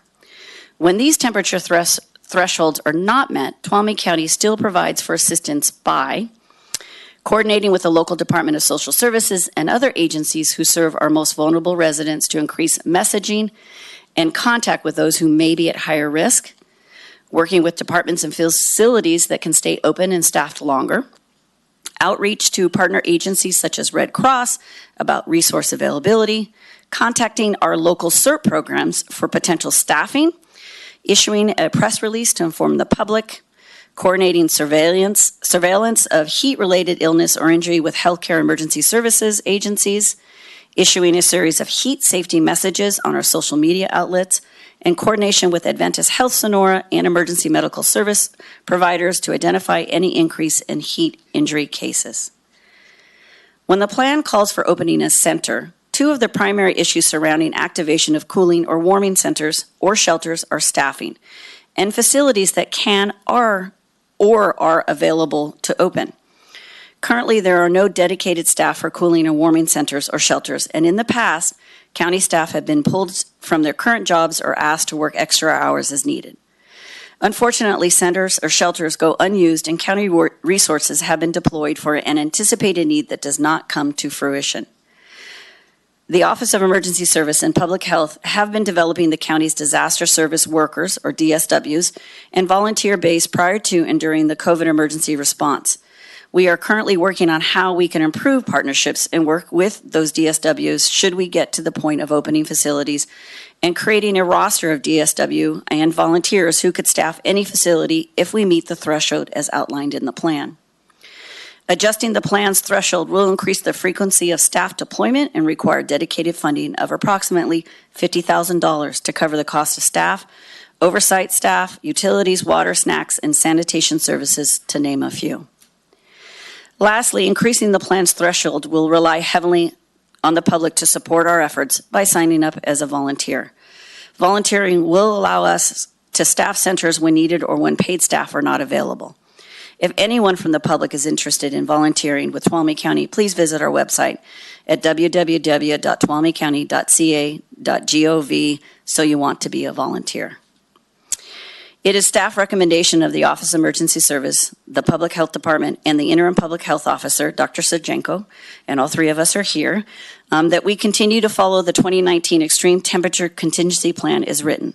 Staff will continue to work with local partners prior to a possible extreme temperature event to extend hours or open facilities that would be available to those in need. Staff will also continue to coordinate with our public health partners to monitor any potential health impacts. And I will turn it over to Dr. Sajenko to make a few comments. So just looking from a public health or health standpoint on this is that the plan is built around the heat indices and the temperatures associated and the humidities associated with that. Is that at that 105 degree heat indice, which is a table that's in the emergency plan, really we rarely hit that because our temperatures basically reflect what the heat indices are. Areas like Chicago or Atlanta that have a high level of humidity, they will have heat indices that will be at that 105 range, but at the same time their temperatures will be 98, 99, 100. But because our humidities range into the teens, up into the 20s when we have these high levels of heat, it's rare for us to have sustained heat indices above 105 without that recovery that occurs overnight below the 75 degree mark. So realistically, we don't put people at risk because of that. And that's really from a public health standpoint we're looking at with the extreme temperature contingency plan is, do we need to take measures to reduce the morbidity and mortality to our population? It's really, having talked it over with staff here is, if the decision is made to extend the hours of facilities for comfort purposes to keep people out of the heat, perfectly fine, but that's more of a policy decision than a public health decision. But this is built around an accepted standard to reduce impacts on population and their health.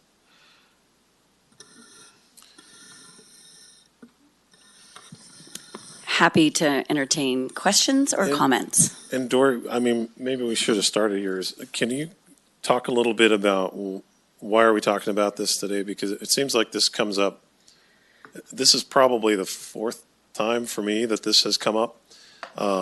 Whenever we have a extreme weather event, whether it's very cold weather in the winter, or very hot weather in the summer, the community looks around, and being the caring, good citizens that we have in Tuolumne County, they're concerned about their neighbors. And so, I don't know, this is sort of more about education on what public health is doing and what OES is doing to prevent death and injury due to these extreme weather events more than it is having a place for people to stay 24 hours a day in comfortable conditions. Yeah, so obviously, we've seen some higher heat already this summer, and it looks like we might be getting some warmer temperatures for this weekend. So public has voiced concerns, obviously, comparing us to other communities. But as Dr. Sajenko had said, the plan is specific to public health, not to comfort. And so the plan is very well written, and between 2011 and 2019, obviously multiple health officers participated in the development management, as well as staff on this plan. And so the plan is a great plan that I think we should continue, and we all agree to follow this particular plan as written. The county public health OES, we monitor. In fact, when we see potential extreme heat or we're getting to higher levels of heat, we are conversing with our partners, Adventist Health, the ambulance, all of our providers who might be working with those access and functional needs or those more vulnerable communities. ATCA, I know that Michelle can speak to this a lot more, but we do work with them to remind and educate. And I think you're right. This is part of an education process to our public about what the plan is, what we are doing when we see something get to that point, and know that if we do meet those thresholds, we definitely will be ready to open up and staff that as called out for in the plan. And I was going to say, my experience has been, and it's probably the same as you, Chair, is that we have concerned residents. What I would say is if they're concerned about a specific neighbor, about a specific individual, reach out to us, whether it's social services, OES, public health, to see what we can do for that given individual. But it's been my experience is that people will reach out and say, well, what are you doing about the community? And there may not be a need that actually exists. And so defining that need based around specific triggers is helpful for us so that we don't open cooling centers when there really isn't a need, but just a perceived need from the community. Okay. All right, open it up to questions. Supervisor Half. Yeah, I've got several comments and questions. The first one is a question. You mentioned what phase 3 of the activation is, but can you just briefly define what phase 1 and phase 2 are? Sure. Oh, thanks. You had your finger right on it. So phase 1 is entitled Heat Seasonal Readiness. So that's when we start looking more like in April now, April, May, and starting to prepare and talking with our partners. You probably are all aware that we have a longstanding healthcare and safety coalition, which has many healthcare partners, our safety partners such as EMS and law enforcement, community-based partners, faith-based partners, all participate. So we start talking about that. We start messaging with them and to the public about being ready for the hot season so you can start getting acclimated, things you can do for yourself and your family, your pets, in preparation for the warm season. And for example, also in here is updating, validating notification processes. This is all work that we do through our emergency preparedness programs and that OES works on as well. Phase 2 is when there's a heat advisory or heat alert, there may be increased messaging. There may be I'm just reading from the plan so folks know that participation in calls as needed with state agencies, that might be National Weather Service or Cal OES, again with our local partners, ensuring that information dissemination to our vulnerable residents is going out. So key to that is reaching out to our partners such as Dory mentioned, ATCA, Area 12 Agency on Aging, our County Department of Social Services reaches out to their clients, behavioral health and the Enrichment Center, and we're saying, hey, we're expecting high heat Friday through Sunday. It's highly recommended that you reach out to your, how can we support you in reaching out to all of your clients to make sure that they've got a safe place to be and that they're going to be safe and cool or warm as the case might be. And then we start looking at and pre-planning for cooling centers should the weather turn out to meet the criteria to activate a cooling center. So a cooling station might be, as Dr. Surjenko mentioned, where you just open the library for a couple extra hours until the sun starts to go down.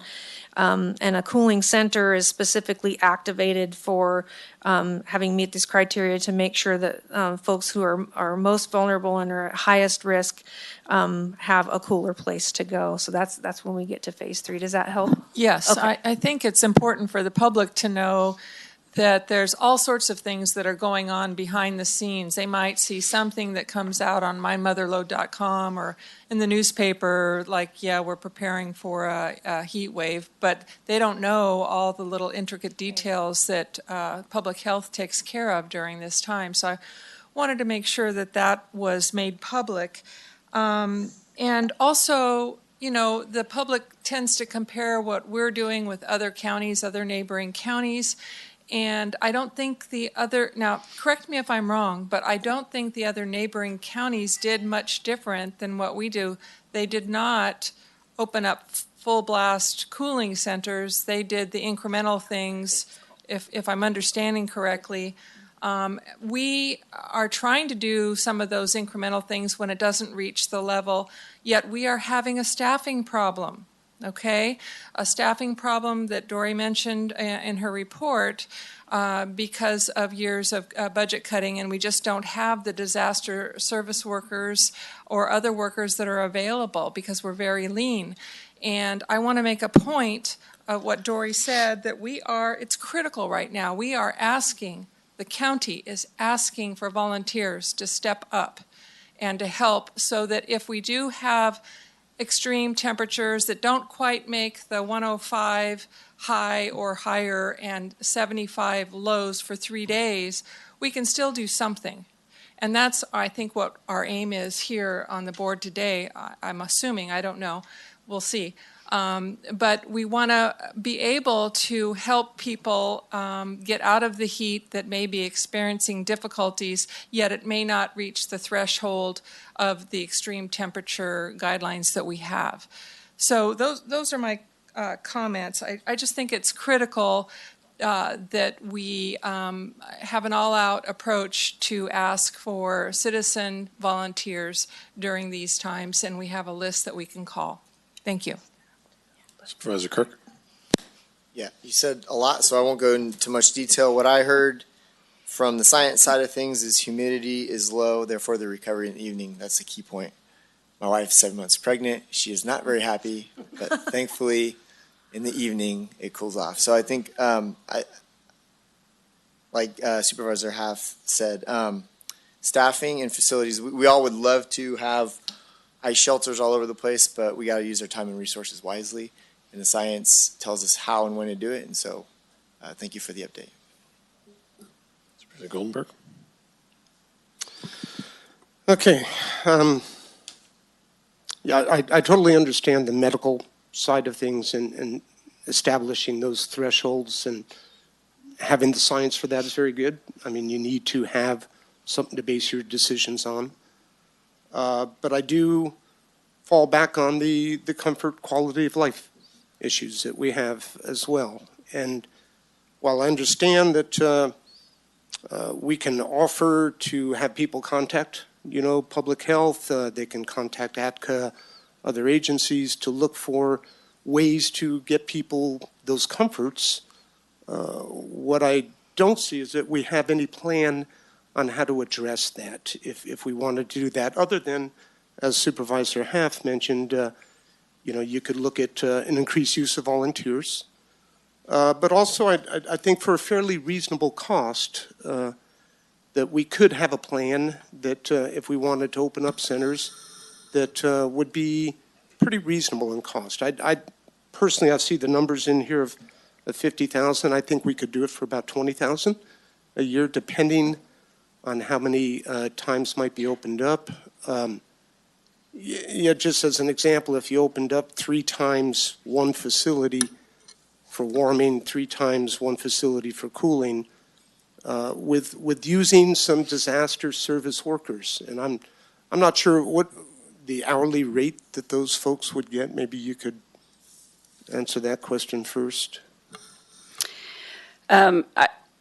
I'd have to defer to somebody else that would know exactly what that is, but just to consider just the complexities that goes with staffing is maybe the overnight expense. That's where, you know, having in a cooling center, you know, those particular high temperatures, we're looking, you know, mid-afternoon until early evening when things kind of drop down. So definitely, after 5, maybe till 8 or 9, depending on, if it's all night, like in a warming center, that cost would definitely. And I'm not suggesting overnight. I'm thinking like maybe 10-hour blocks of time, for the critical periods, Yeah. Now, it gets a little more difficult with the warming Yeah. because your coldest temperatures Yes. are into the nighttime hours. Yeah. So that's a Yeah. different scenario there. And I would like to just offer, because we have discussed this, that maybe we come back with kind of a separate policy that is different, not change the plan, because the plan is based on science and supported by our public health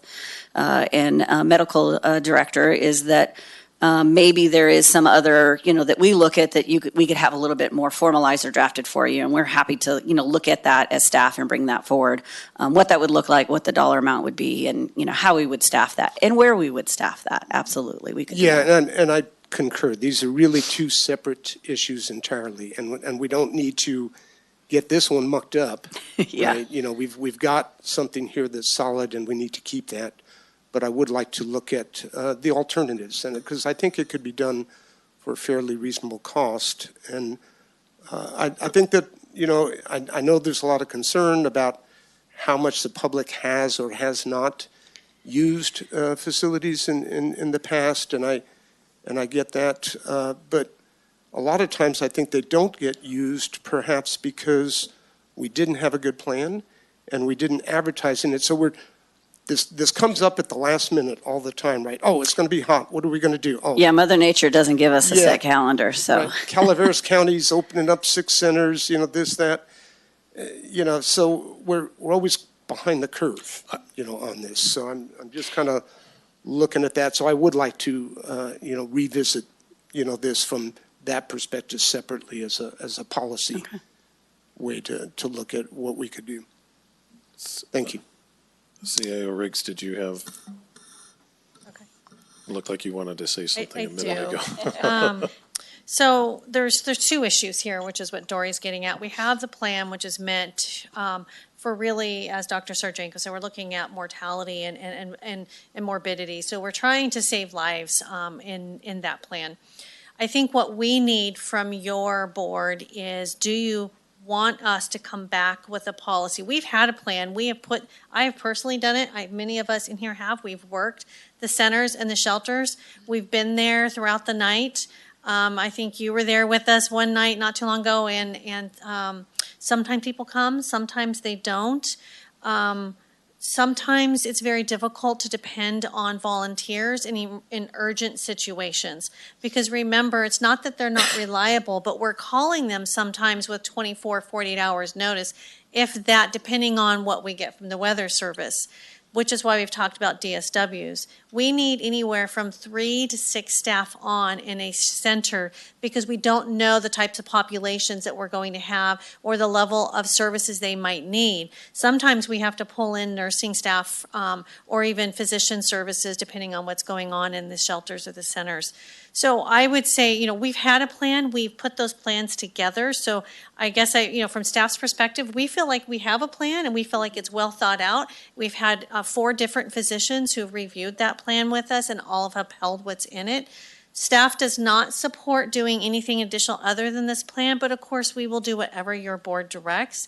And that's what I'm asking now is, outside of this plan, does your board want us to come back with a separate policy with some varying levels, obviously lower than what's in the extreme temperature plan, that would be something your board would direct? For example, if it's over 95 degrees more than 3 days in a row, or whatever your board might want, we can develop that, bring it back. But what we do need is board direction that you want us to spend the time doing that. That's really what we need from you today. Supervisor Brandon? Great. Well, I think CAO Riggs hit it on the head, is that this is a very, very detailed plan, but it's aimed at mortality and morbidity. And I think that's really the concern, is we have these shelters, we call them warming centers, cooling shelters. And people go outside and it's 105 degrees and they say, well, why don't you open these cooling centers? It's for cooling people down. It's not like an ER, that's not the way that we frame that. We don't frame it as an emergency intervention to save lives. We frame it more as, I think, as that quality of life thing, and I think that's an issue. I think my direction on this would be I would like to see options presented back to this board that do keep in mind some of the very serious issues that have been brought up. One is that not enough people really attend these, don't drive to them or seem to go to a lot of them, and the cost is a huge issue. I think the simplest way is just extending hours or putting more staff there. I wonder if there's creative options. I know there's a lot of community organizations. We want to keep one of these centers, I think, as close to the population center as we can, as local to them. Can we work with local chambers of commerce or nonprofits or our faith partners individually to set up some type of sharing agreement? Can we in some way redouble our efforts on recruitment for disaster service workers? With what we're doing right now, can we put some money into ads? Can we put, beyond what we are already, I'm sure, doing, what can we do to get that call and rallying support? There's a few issues, the low turnout, the very high threshold, I think, to the public, staffing issues, and the clarity of the document. I think as a staff-facing document, this is really well written and it makes a lot of sense. I'll tell you, reading through this, I have to read pretty slow, and I got to go flip back through the pages. It's a 104-page, pretty detailed, scientific PDF.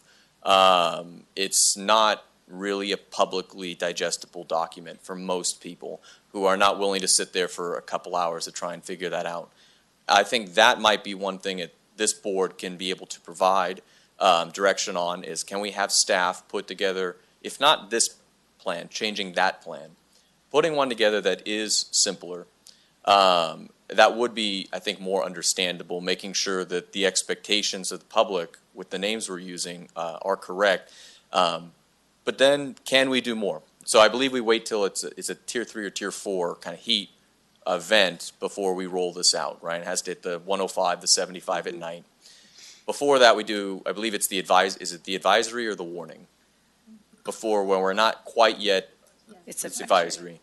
When an advisory comes out, I feel like there might be staffless options that could be put out, whether it's some type of a misting booth with cold water in a park that anybody around there can be able to go and sit in, or an unstaffed area. I know there are insurance requirements related to that, but I just wonder what we could be able to do with that maybe works with some of these partners.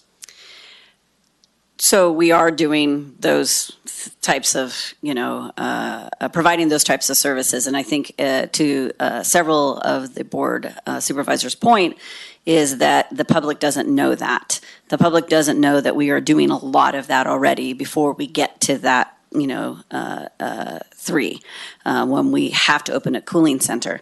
And it's also the nomenclature, right? A cooling center, is defined by something in our plan that says that. But we have, for example, we work with Twain Harte CERT and Twain Harte Fire. They offered to open up a place with their staff, and they called it a cooling center. It is not, a cooling center defined in the plan is very specific. And so we are providing other opportunities for cooling or to stay cool by extending the library, by opening up other facilities who are extended hours during that high heat kind of period to allow public facilities that would normally already be open, we're just extending. So we're not having to invest in a separate building someplace that we have to turn the lights on, put people in, get people there, type of thing. So I think we are doing that. I think from a staff perspective, as many of you know, the emergency services side of it, and public health can answer this, and Supervisor Half knows, there are requirements that we have to have this type of plan in place that goes through all of that jargon and gets very I'm not detailed. recommending changing that plan. Great, that's awesome. But I think, we could come back and if, as CAO Riggs said it, if it's the board direction for us to come up with a comfort policy or a policy that looks at something more defined that we could then turn around and educate individuals, that would. Sure. And I think just thinking in my district, Twain Harte CERT's great. Twain Harte's very far away. It's a lot cooler. I might have the hottest district. I don't know.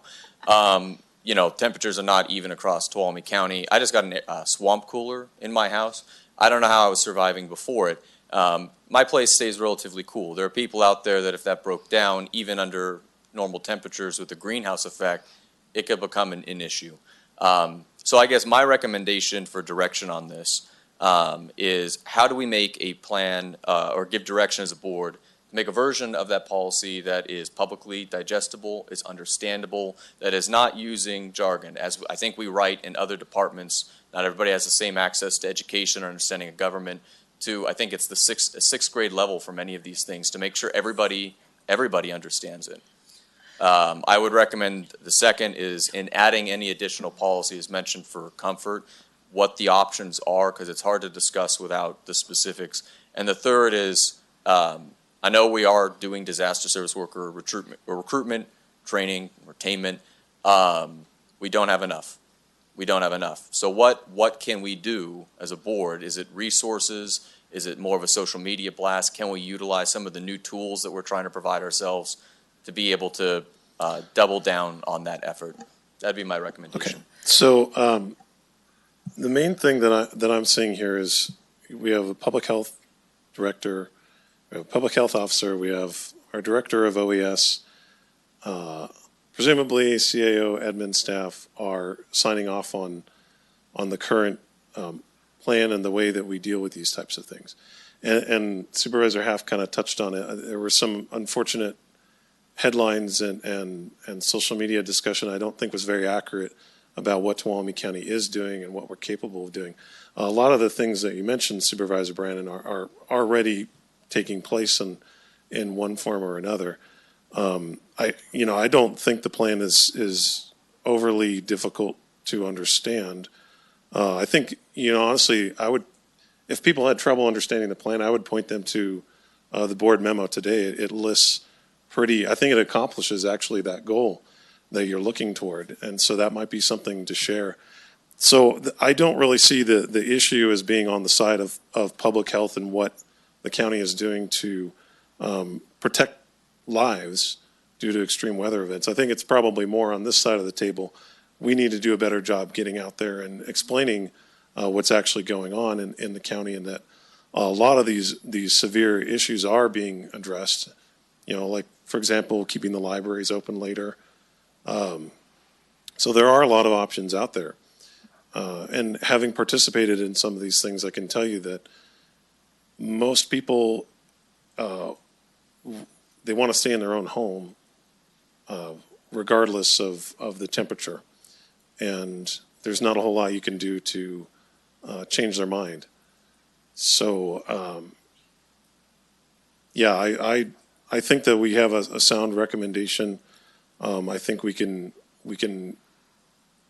move forward with that, and I think it's been effective in the past, and it's been vetted very, very thoroughly, I can tell you, over a lot of years. So, and I think Supervisor Goldenberg, you had. Yeah, no, I just, once again, wanted to clarify. I have no issues with this plan as it stands from a medical standpoint. I do think that we could have a better formulated path that we're going to take regarding comfort, quality of life. And yeah, it should be definable. Maybe it's projected, 3 days at 100 plus or something that we do that. But if we don't, I realize and I know that we're doing a lot of things and have done them in the past, and maybe we have not done the best job of educating the public at times. But in other cases, it's just kind of hit and miss. Well, we'll extend the library. How many hours? Well, we're not sure. So we could define those things. And I think that there wouldn't be that much of a cost. I'd still like to revisit that as a separate issue entirely. So, thank you. If I could, I just wanted to recognize our community partners and the faith-based partners in our community who step up and take care of each other. So again, part of those earlier phases is communicating with all those folks, and they're communicating with us and saying, sometimes we are starting the planning and then we'll just hear, hey, we're Word of Life has opened warming shelters. Seventh-day Adventist will offer a facility that they're offering to take care of each other. And again, those agencies and organizations that serve our most vulnerable community members are reaching out to see what resources are available to them. Like, do you just need, to transportation to somewhere to get to where you need to be, where you're going to be cool. And so I just want to recognize that those things do happen, the things that you're mentioning happen, and I want to recognize our community for stepping up and taking care of each other when those things happen as well. So. Okay, I did want to give an opportunity for public comment. Would anybody like to speak on this item?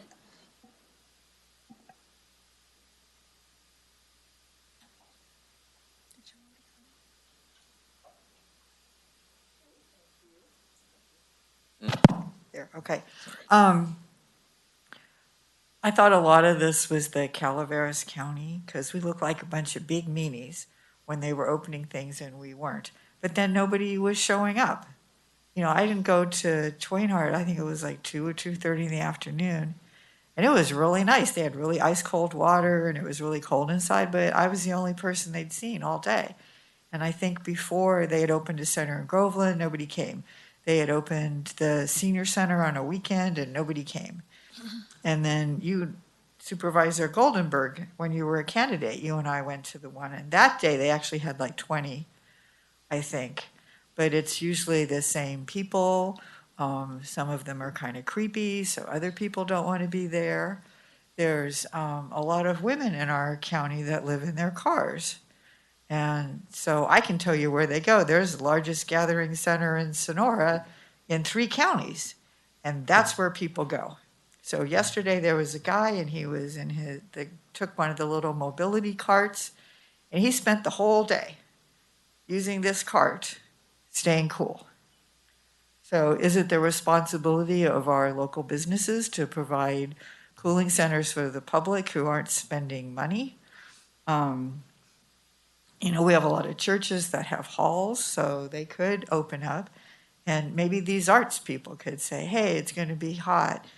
Why don't you come here and we'll do something fun?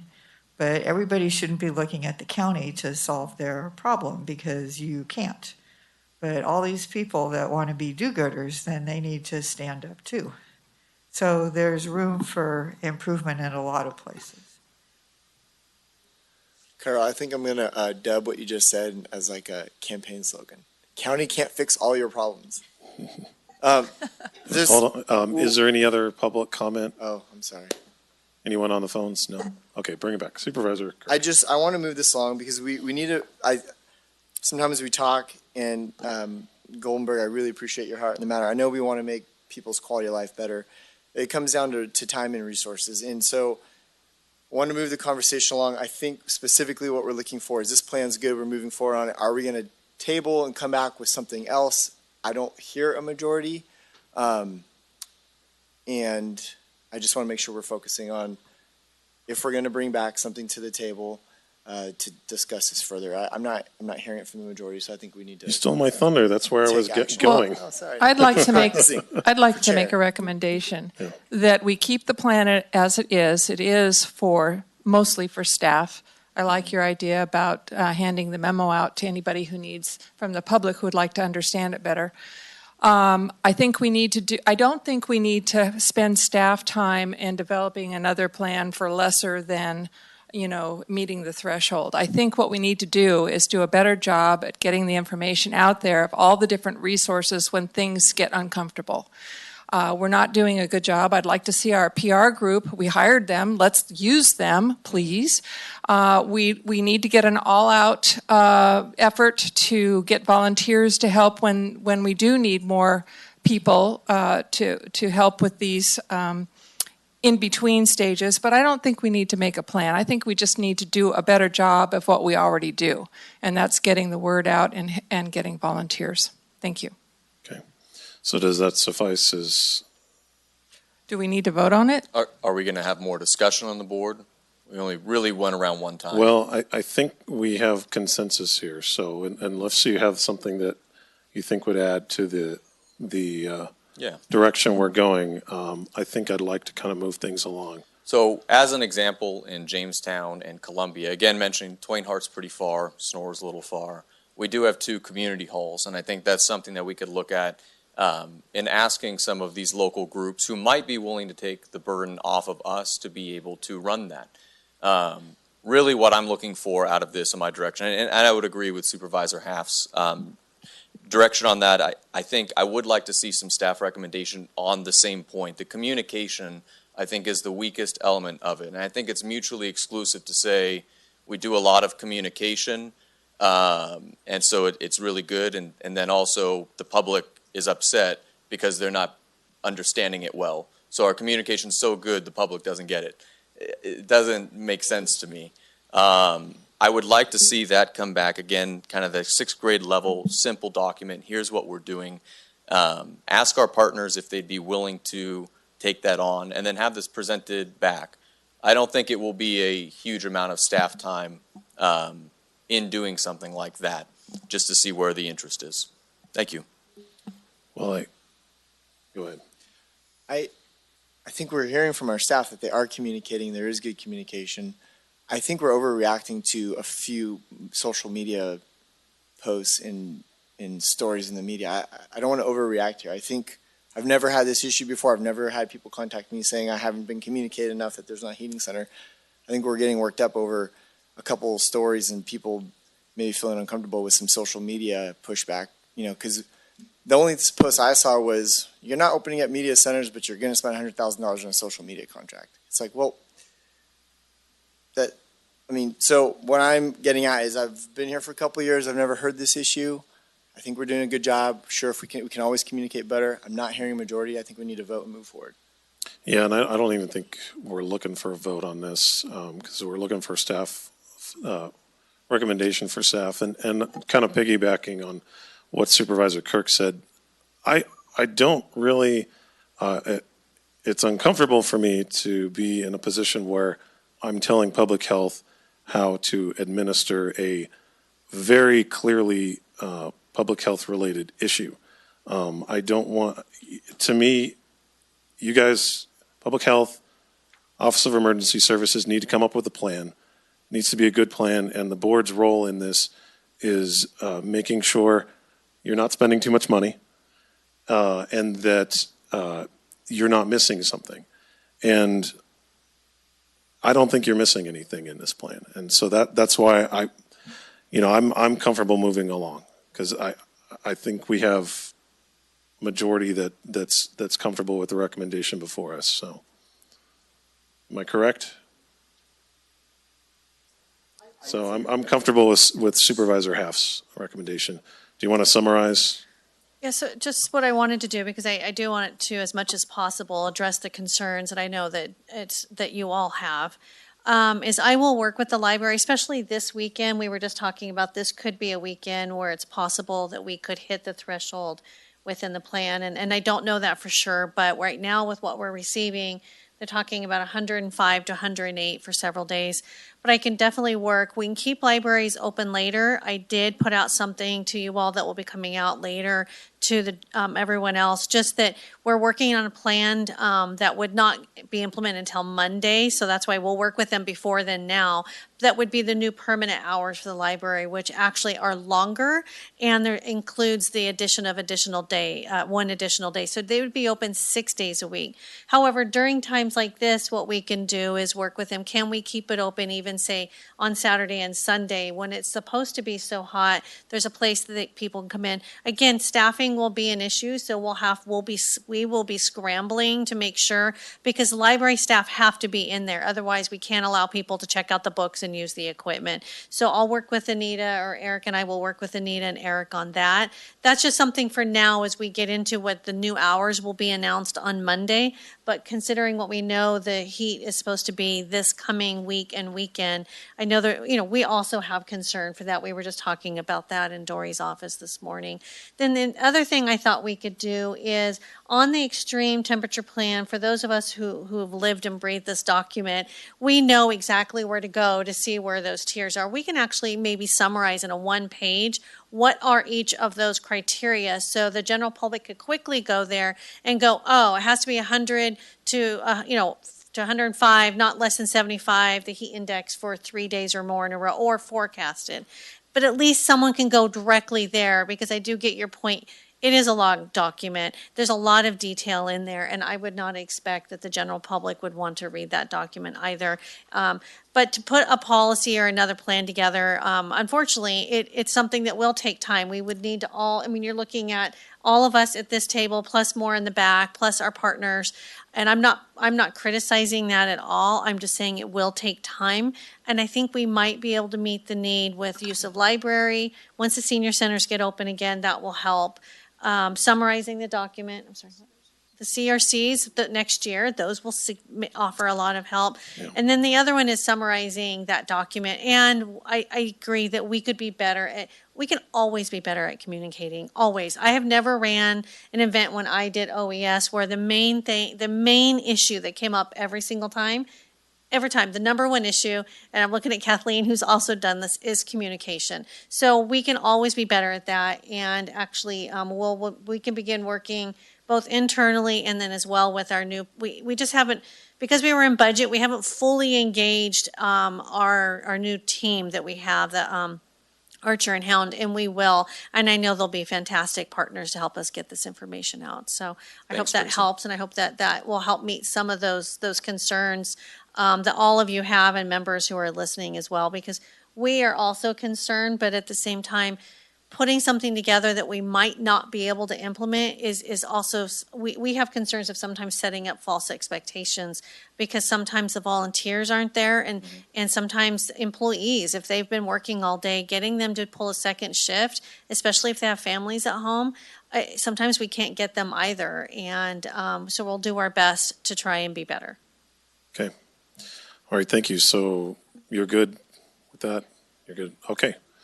All right, so we'll go ahead and take a 10-minute break, reconvene at 11:06. Okay, welcome back to the meeting of the Tuolumne County Board of Supervisors for July 6th. So where we left off, we finished our 9 o'clock appointments, and we were on our 11 o'clock appointment. So I'll look to the board clerk to read that for us, and then I'll hand it over to Liz. Update presentation on the county's master stewardship agreement with Stanislaus National Forest on behalf of Yosemite Stanislaus Solutions. All right. Good morning, board. Thanks for, having us here, I guess. Didn't really have a choice, but anyway.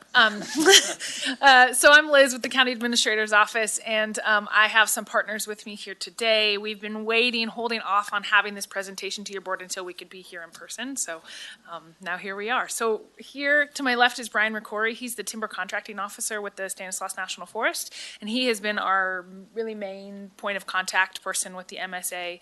And then here is Byron Krempel, and he is the Headwaters Program Director with the Tuolumne River Trust, and the county has hired the Tuolumne River Trust to act as our program manager for the MSA. They do a lot of working with the contractors on the ground, helping us put scopes of work together, do a ton of stuff, help with maps, as you'll see.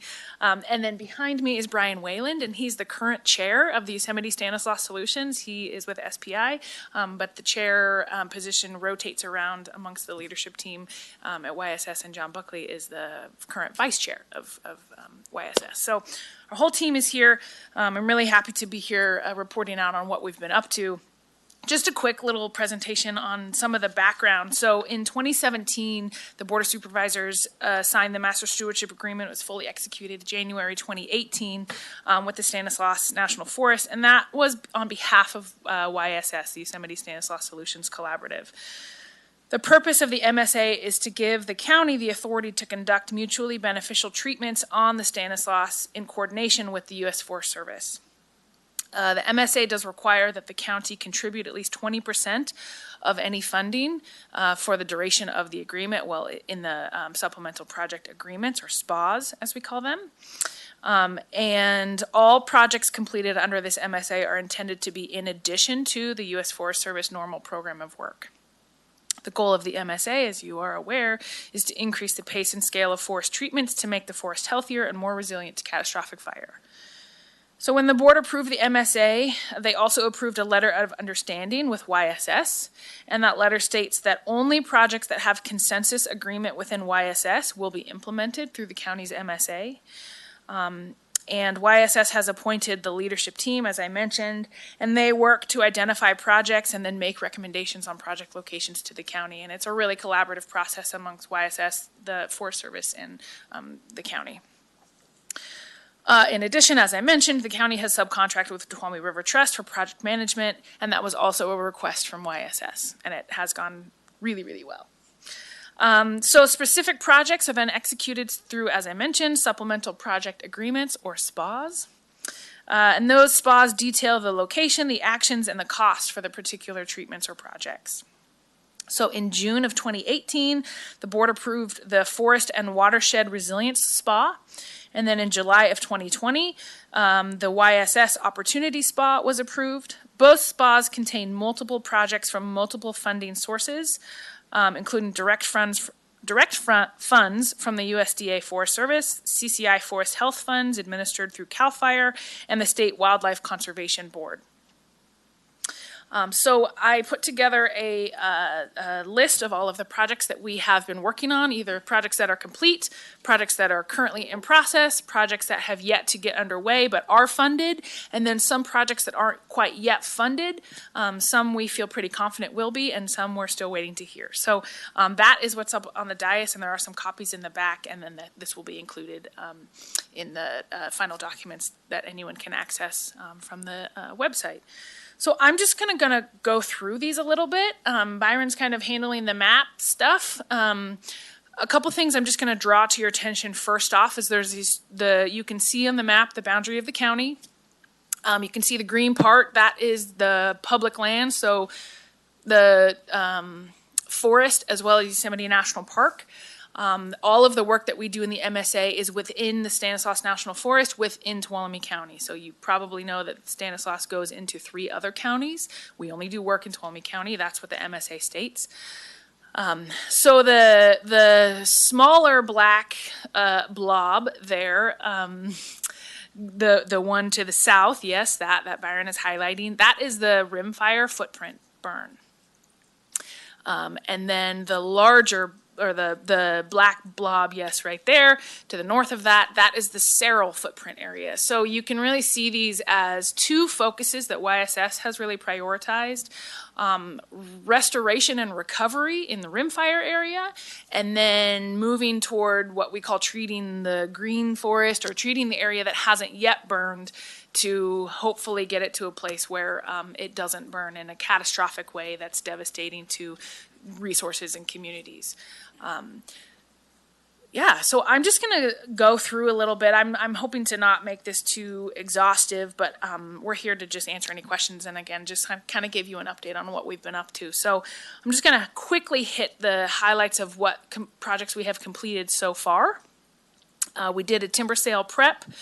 And then the Forest Service issued that timber sale to a contractor out of Mariposa. And so that was the very first project we ever implemented. We hired a local contractor, and they went into the woods and they lay out the boundary of the project, and they identify how much value is in the trees. And then so we did all of that prep work, and then the Forest Service, like I said, put it out to bid.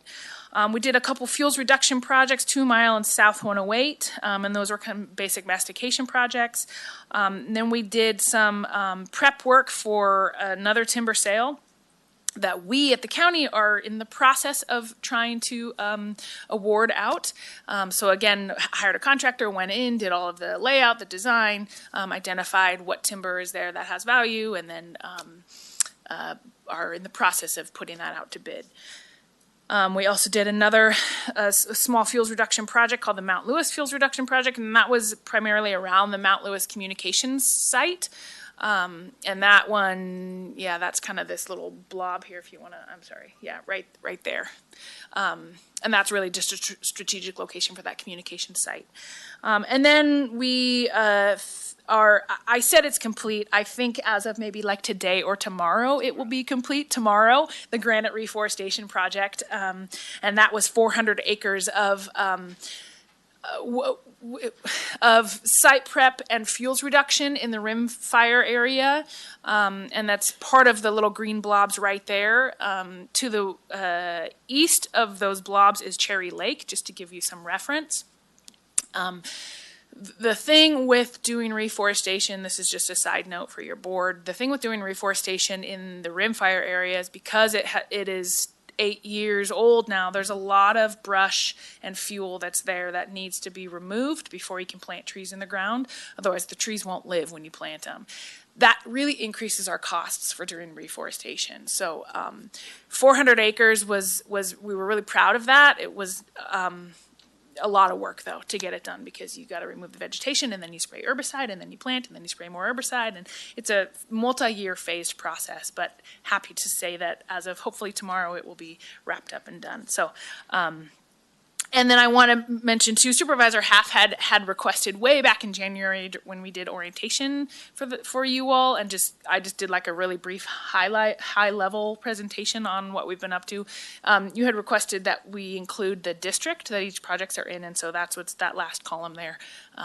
Surprisingly, the work around Cherry Lake I thought would be in your district, but turns out it's in Supervisor Kirk's district. Yeah. Okay, so then projects that are in process.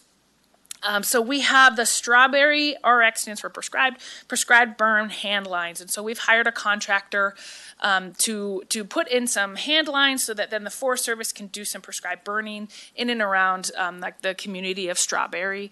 And that's for fuels reduction, community protection. That's that orange area. And then we are also in the process of doing rimfire. We're calling it rimfire reforestation phase 3.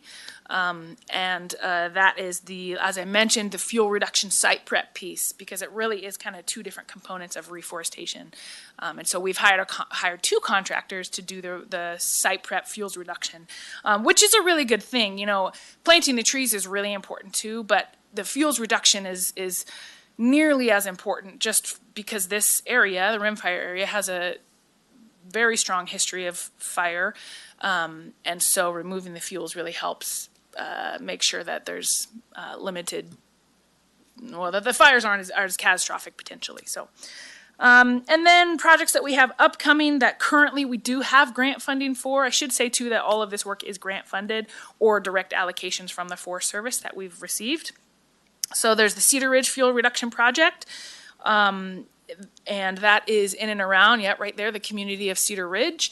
And that is actually happening in conjunction with a project that OES is implementing for defensible space for seniors on kind of the private land side of Cedar Ridge. So this is a really great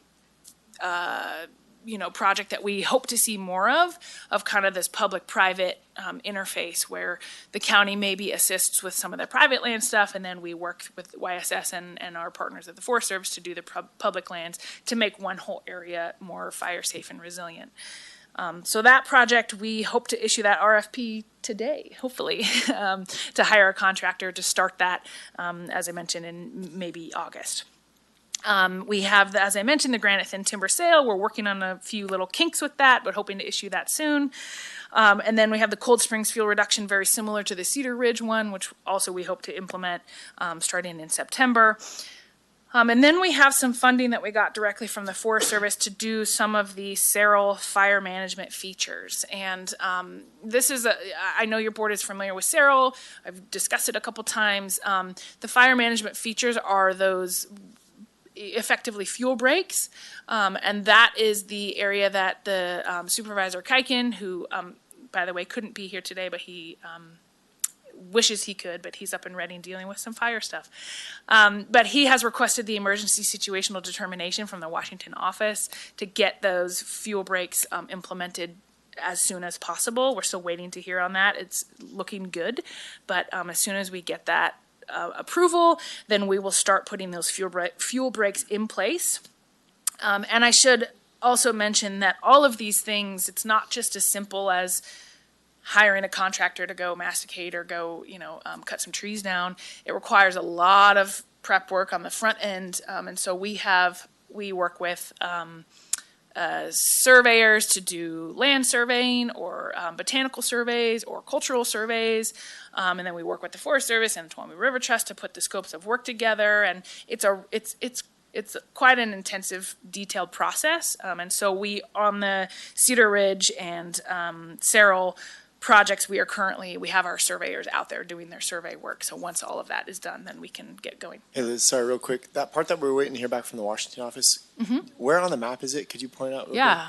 So it's all those lines there, and it's in your attachment. They're the like blue lines on the map there. But yeah, so it's all those like kind of green, and those are really those strategic. It's using like ridge tops or along roadsides to put in basically fuel breaks, so that if a fire were to start in one of those areas, it could ideally be contained in what is called a pod, so that the area doesn't, or the fire doesn't spread to a larger area. As you can see, those are, this is the main area of where our communities primarily are, all the way up the 108 corridor. Yeah, and then we plan to plant in the area where we're doing the fuels reduction in the rimfire portion. So, and then just to hit on some of the projects that are upcoming that are not yet funded, there's the Cerro continuing with more acreage on the fire management features and the Murphy Ranch reforestation project. This, I think I mentioned to your board a few months ago, CAL FIRE reached out to us and said that they would like to award us directly $5 million. So we put in our application for all of that. It wasn't like a competitive request. It was a direct request, we're calling it. And so we haven't heard the official word on that, but we feel pretty confident that we will be awarded that, and then we will be implementing the rest of those fire management features that you see. And then also a small project in partnership with the Tuolumne Band of Miwok Indians to do some reforestation around their reservation. That's the Murphy Ranch reforestation. And then those last two projects are the ones in italics. Those are the ones where we submitted a competitive grant request with this round of CCI funds from CAL FIRE. CCI stands for California Climate Investments. We have no idea if that will be funded or not. So, and that really is back to, I mentioned YSS kind of has these two priority areas: continued recovery and restoration of rimfire, and then working to make the Cerro area more resilient to fire. And so the competitive grant request is back in the rimfire area, working toward, and that's that area right there that Byron's circling. Really doing more fuels reduction and some more reforestation, because the rimfire reforestation environmental impact statement calls for like 30,000 acres of reforestation, and looks like maybe halfway-ish there with the funding that we have to plant all of those areas. But if we don't get funding to plant the rest of those acres, then they will never be trees again, or pine trees or conifer, I guess, mixed conifer, which is what it was before it burned. So it is a high priority to see that area restored again. So that's what we've been up to. It's kind of a high level, quick thing. I'm happy to defer to my partners here if they have anything else they'd like to add, or share whatever you would like to see as far as questions or. All right. Anything else to add, or otherwise I'll bring it to the board. Questions, start over here, Supervisor Brandon. Just want to say, when you zoomed in for Supervisor Kirk's question, that's a great view of that map, and I'd really like to see that posted on the county Facebook and the website there. Cool. Just a few of these where you can really see all the fuel breaks being done, not project by project, but the net of them. That really shows a lot of the great work being done. Beyond that, I just appreciate what you're doing, because obviously catastrophic wildfire, beyond all the challenges year to year that we face, that's the scariest one. I mentioned before, I visited Paradise. I don't want that to happen here. So thank you and all of that. Just one request, I got some great VIPs here, something emailed you about. If there's any potential of trying to use what we have in the state for carbon offsets, a lot of companies are trying to purchase these for their operations, be able to plant trees. We have this huge area that needs to be planted, and I don't know if there's any opportunity to, instead of planting them in any random spot, put the dollar value per replanting, and then reach out to any major corporate partners who are looking to do that offset, to do business here, looking to save a community, get some great PR. Because I know this can be extremely expensive, but it probably could also be really rewarding for anybody that believed and invested in that too. Just throwing the idea out there that I feel like that might be something that has potential. Thank you. Just had one question. On the Cedar Ridge fuel reduction, you said the RFP was going out today? That's the hope. It has to have one final review. Okay. When's the anticipated response back, and when would the work start? Yes, thanks. August 3rd is when we are hoping, assuming that we can get it out today. August 3rd is when, about a month, and then hoping to implement and have that all completed by October of 2022, but potentially maybe sooner than that. Okay. It depends. All of this work depends on a lot of factors. But fire season is what this year. I'm a little concerned about operating out there, and so far we've been okay, but it's something that we always have to watch. Yeah. Okay. Thanks. And that's the defensible the OES defensible space element is the RFP, correct? No, so this is for the public land side. So Those that's little August 3rd. blobs. Yeah, so Okay. that's the one that will go out. The OES side, I believe that they have already issued the RFP for that and possibly awarded a contractor. I don't know that they've started work yet, but it will be fairly close in tandem. Yeah. Make it short. Your name's Byron, right? Yes. I'm jealous of your hair and beard. When I retire, I will look like you. No, thank you for the update. My son says long hair, don't care. No, thank you for the update. It's funny when I look at this map, because usually we see the Cyril project and all the other projects, but when you look at the rimfire footprint and then the Cyril project coming on board, that buffer that it puts between our communities, the 108 corridor, hopefully that will, be something that will last a long time.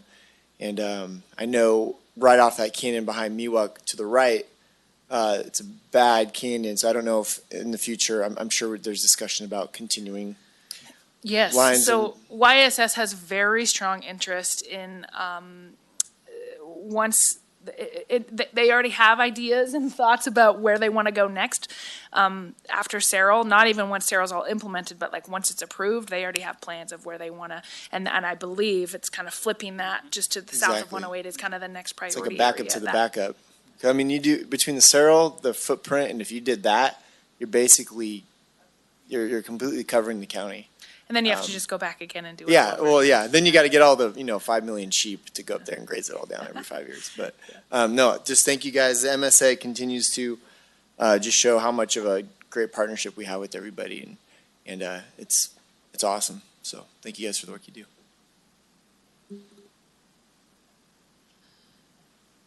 I love what you're doing. It's just such a productive collaboration that you have. And thank you for this. It's great. I am blown away by the number of acres that either are in the process of being treated or will be. Almost 21,000 acres. That's phenomenal. And at the risk of sounding like, oh, here she goes again asking for something else, wouldn't it be great if the next time you presented, you had the dollar figures with those acres each, and then total amount of grant-funded work that you've done? I think that would really tell a story. Not recommending it, but I sure would like to see it. Thanks for all you do. Yeah, I know. I agree with everything that's been said. I remember a time when we just we knew about the fuel loading in exactly these areas. We all just kind of ignored it. That was sort of the status quo for, the past 50 years or so. And then with all of the terrible destructive fires we've had, starting with the rim fire in 2013, we got to a point where we can't ignore it anymore. And just looking at these areas that where projects are planned, I've been through just about each of those areas and have been involved in projects in the past, and almost everyone. And I can tell you, you are hitting the nail right on the head. These are the areas that need the most immediate response, and I think it's going to do a lot to protect these communities and protect our county. And it is really gratifying to see this close working relationship, not just with YSS and the county, but also with the Forest Service. I don't think we've ever had that before, and it's proven so valuable. I hope the Forest Service is getting a lot out of it. I know the county is. We really appreciate it, and having YSS and all of that expertise in this exact area. I mean, it's such a winning combination, and we're seeing that in actual results. So it's something that we all have a lot to be very proud of, and you in particular, who've worked on this project, you have a lot to be proud of, so thank you. I'm going to see if there's any public comment. Would anyone like to comment on this presentation? Is there anyone that is called in that would like to speak? Okay, if not, I'll bring it back to the board. You're not looking for a motion on this? This is for information, correct? That's right. This is just a presentation. We try to do these on a regular basis. We just haven't done it with you all, so.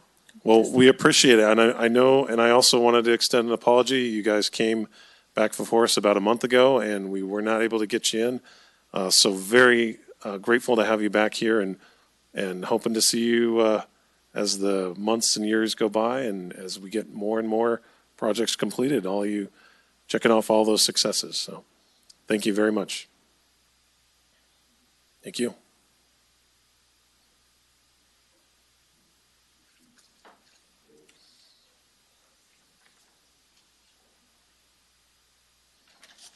Okay, so is Debbie still here?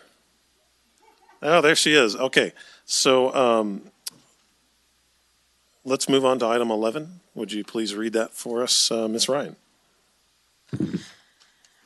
Item number 11, American Red Cross presentation on disaster and wildfire preparedness resources in Tuolumne County.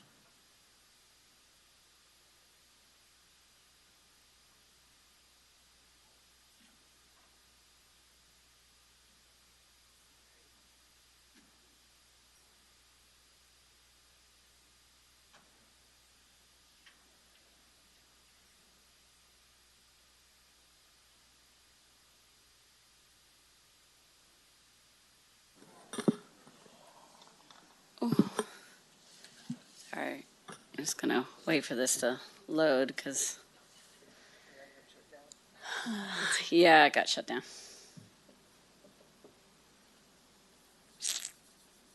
Stand by.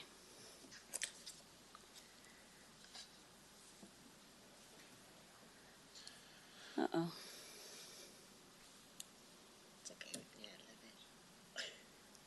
Well, the public won't be able to see it. Let's see. Oh, there we go.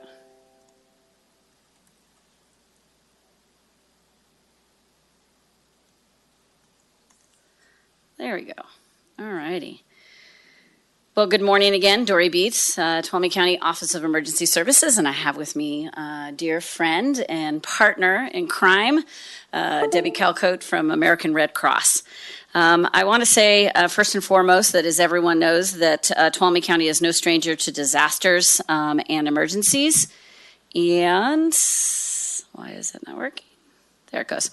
That fire season is already here, and the time is to act now. And we just really quickly want to talk about, some of those resources that are available, imperative that folks are personally responsible for their preparedness.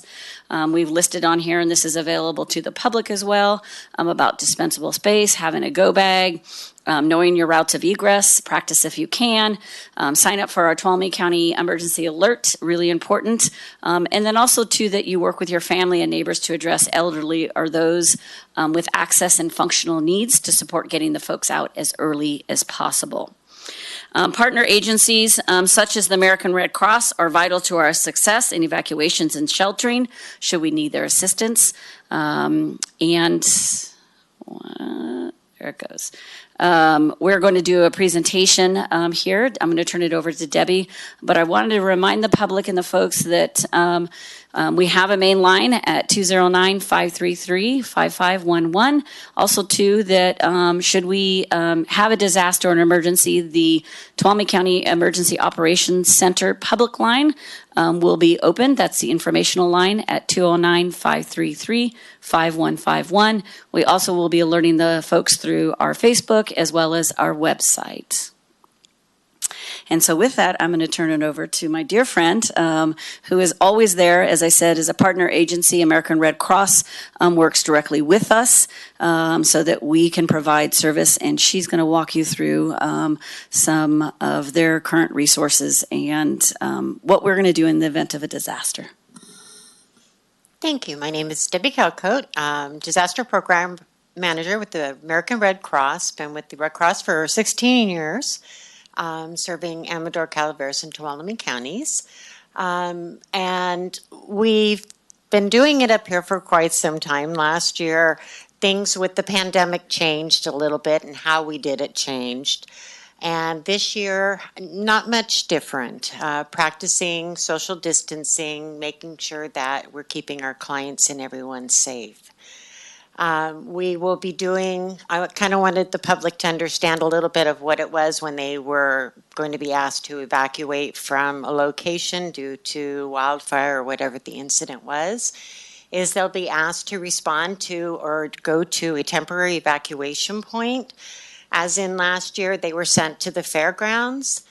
And what that is a location where they can gather and meet. This way, we can gather information as to where they came from, what area of evacuation that they were evacuated from.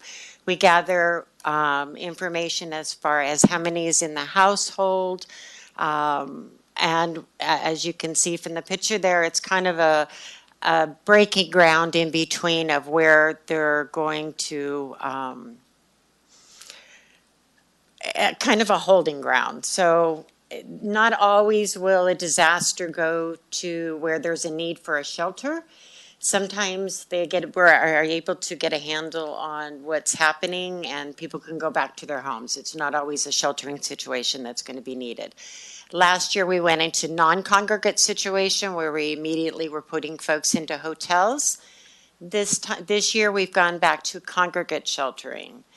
With that, though, we are going to be doing it with COVID in mind still. So everyone that is in our sheltering situation will be wearing masks and practicing social distancing in there. So prior to COVID situation, we were doing 40 square foot for our cots. Now it's 110 square feet per person, which means that our facilities are going to be less people there. So we may have to go with more shelter locations rather than one shelter location and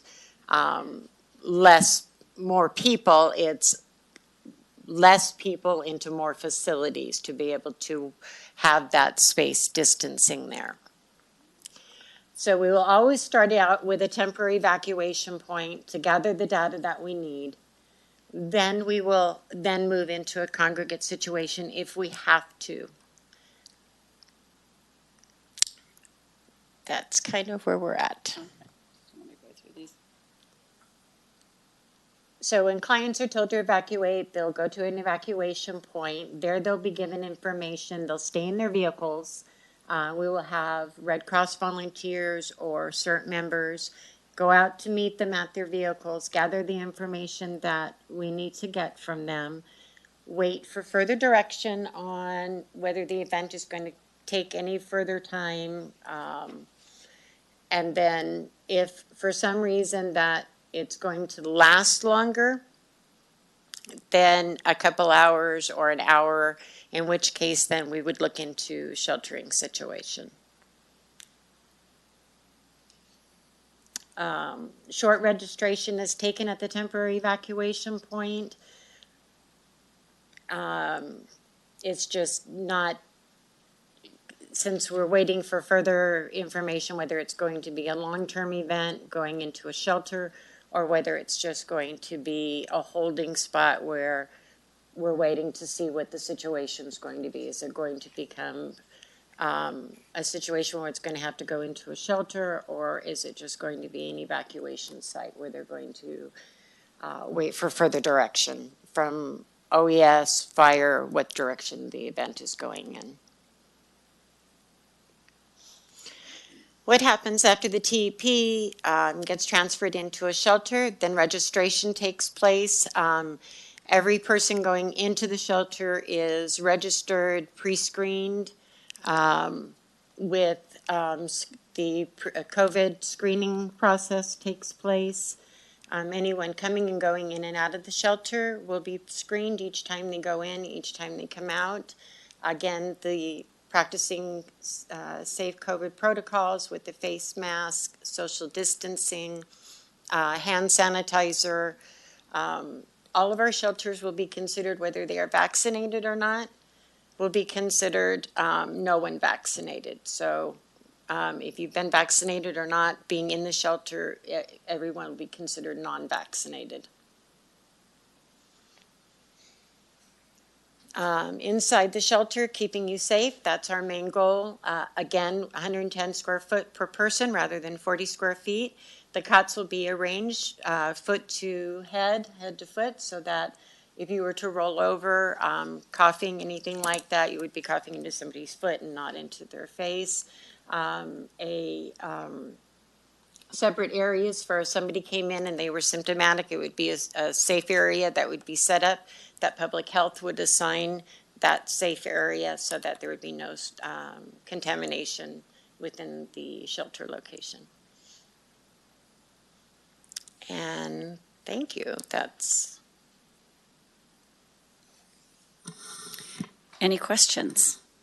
Okay, any questions? Start Supervisor Kirk. No questions. I had emailed you last night about an idea, so, but thank you for your time and energy putting into this. I appreciate it. My apologies for having to go very fast. No. More people should do it like that. Supervisor Goldenberg. No, just a comment, obviously we heard this morning from our public health folks, about the variants and, COVID, there's still some issues.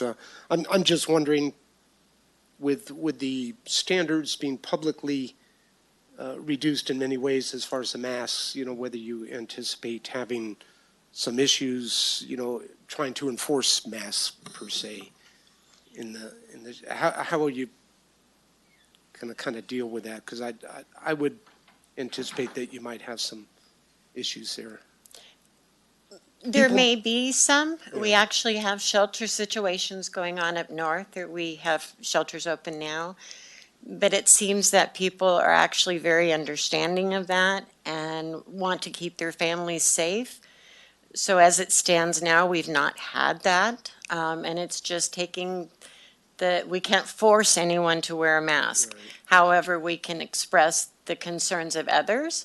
But with everybody else wearing masks and doing the best we can to practice the safe distancing, and all of our staff and everyone else wearing masks, that's the best we can do. Sure.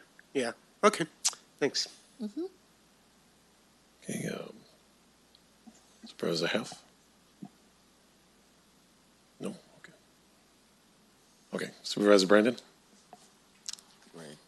Hi, Debbie. Thank you for the presentation. Good to see you again. And looking forward to future conversations, seeing, I think, about the details of that partnership and everything, and learning a lot more.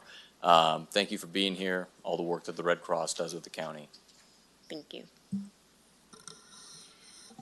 And Supervisor, for all the supervisors, we will work, obviously, in close concert with County Fire, CAL FIRE, and the Sheriff's Office to identify those TEP. Debbie and I have already discussed kind of generically where some of those areas might be, depending on the situation, because obviously we know where some of those potential areas could be in the places for a TEP, but we'll definitely work in concert with them prior to an event and obviously during an event should that occur. So. Yep. And thank you, Dory, and thank you very much, Debbie, for bringing this presentation to the board and to the public.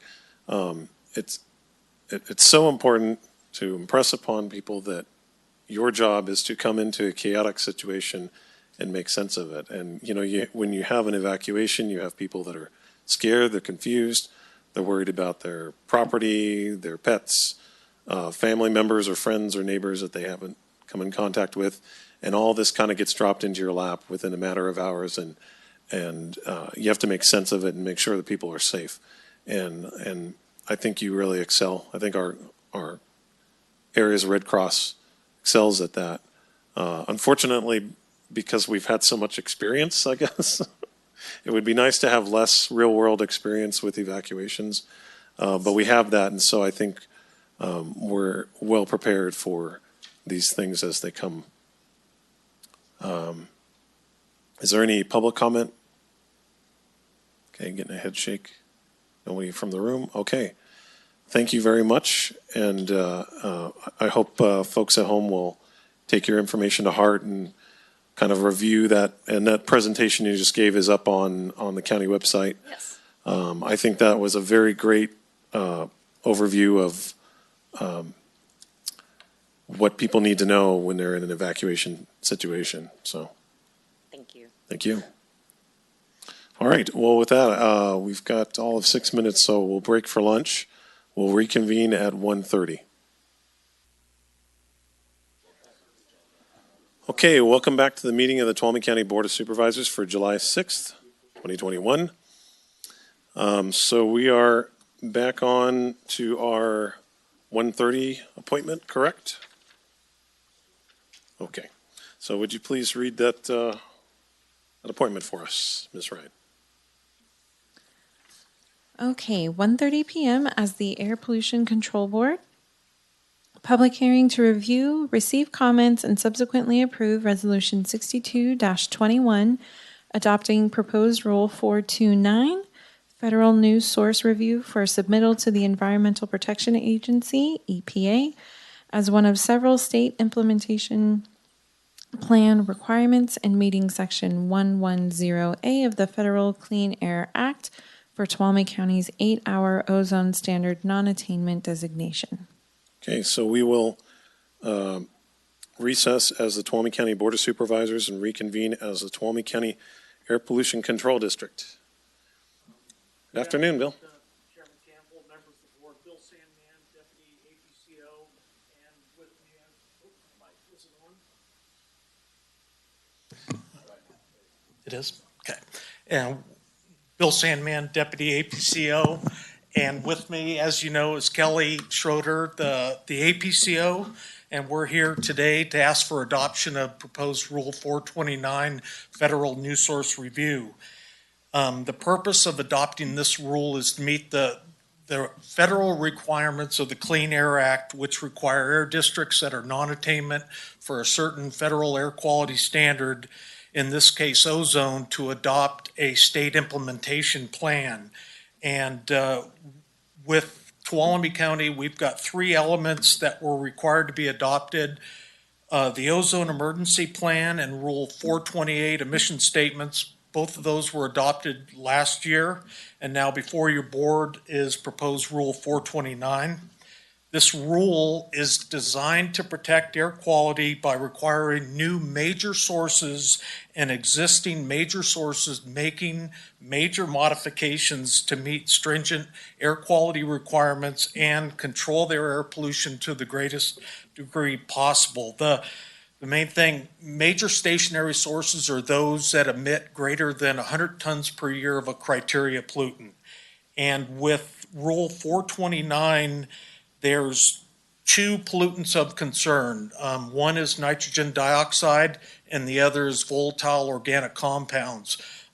You combine those 2 in the presence of sunlight and they create ozone, which is a regional pollutant. Most of California is non-attainment for pollution or for ozone for the federal ambient air quality standard of ozone.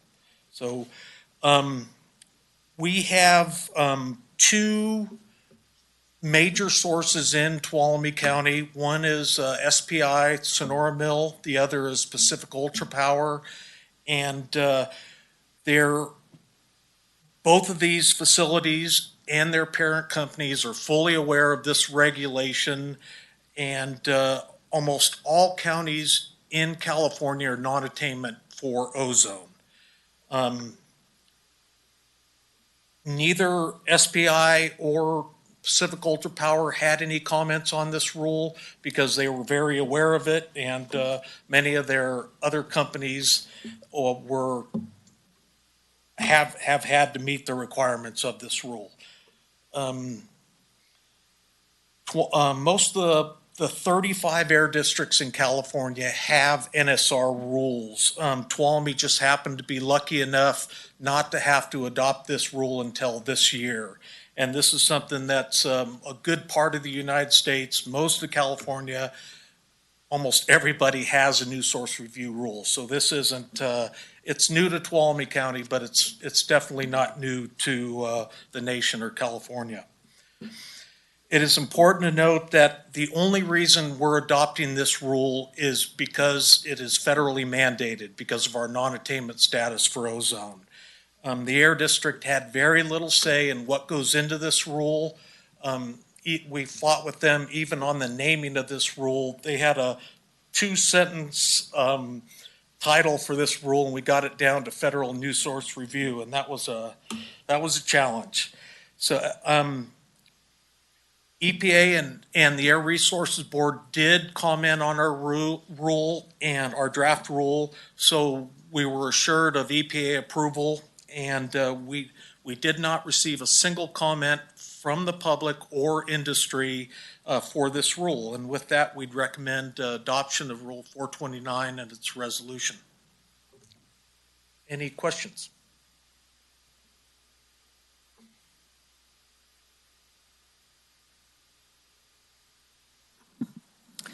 Thank you for the explanation, Bill. Yeah, so you actually talked to somebody at SPI and they said they had no comment whatsoever? Yeah, and Supervisor, it's really because of their other mills in California and in Washington and so forth. Many of them are subject to NSR, so they already knew it was coming. We had already informed them back when we were declared non-attainment in 2018. Mm-hmm. So there's nothing they could have done anyway, just because it had to be done. EPA definitely required this. So yeah, this was something even their folks in Reading had no problems. And pretty much every new source review throughout California is almost identical. So they know what they're getting themselves into if they decide to put in a new boiler or something like that. All right, thank you. Great. Thank you for the presentation. Remember talking a little bit about ozone in college, what a weird molecule.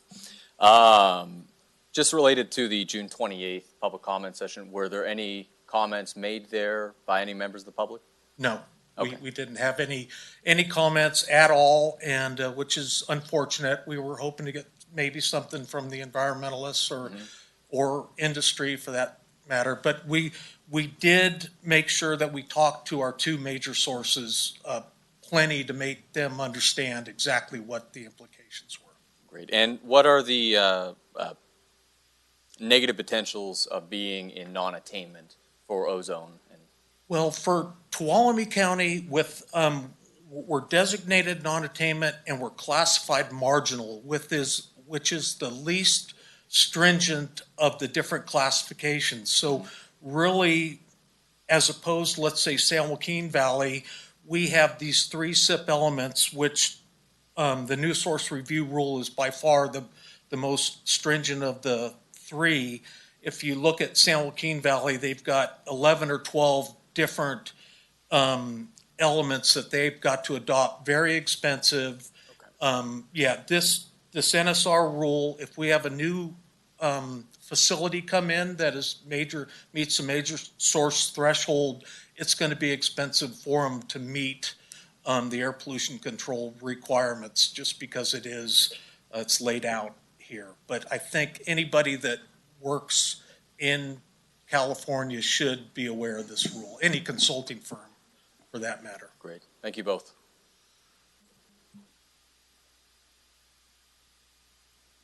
So, question, so in your discussions with SPI and Pacific Ultra Power, if you mentioned something about a boiler, so if they had to get a new piece of equipment, it would have to meet these standards, but their existing does not, or how does that work? If they put in a new boiler, these are existing sources, so they'd be making a major modification. They would have to increase their emissions by 40 tons per year. And that's a huge increase for an existing source. So what the county would do, or anybody, any air district with an NSR rule, we'd look at that, try to work with them to get them, make sure they're below that threshold. And they would definitely want to be below that threshold. So we would try to work it out with that. If they put in a much larger boiler, they'd probably be subject, and it would be what they call lowest achievable emission rate, which is you take basically the best available control technology in the nation and you apply it to that particular boiler. And right now, I couldn't even tell you what that particular control system is, but they're pretty close with an electrostatic precipitator and non-selective catalytic reduction. They inject ammonia into their gas stream to lower NOx. So those are pretty efficient controls. All right, thanks for the explanation. Okay, is there any public comment on this? And Supervisor Kimball, if you could open the public hearing. So we'll do so, open the public hearing. Any public comment? All right. We'll close the public hearing, bring it back to the board. If there's more discussion, or else I will look for a motion. I'll motion to approve Resolution 6221. I'll second.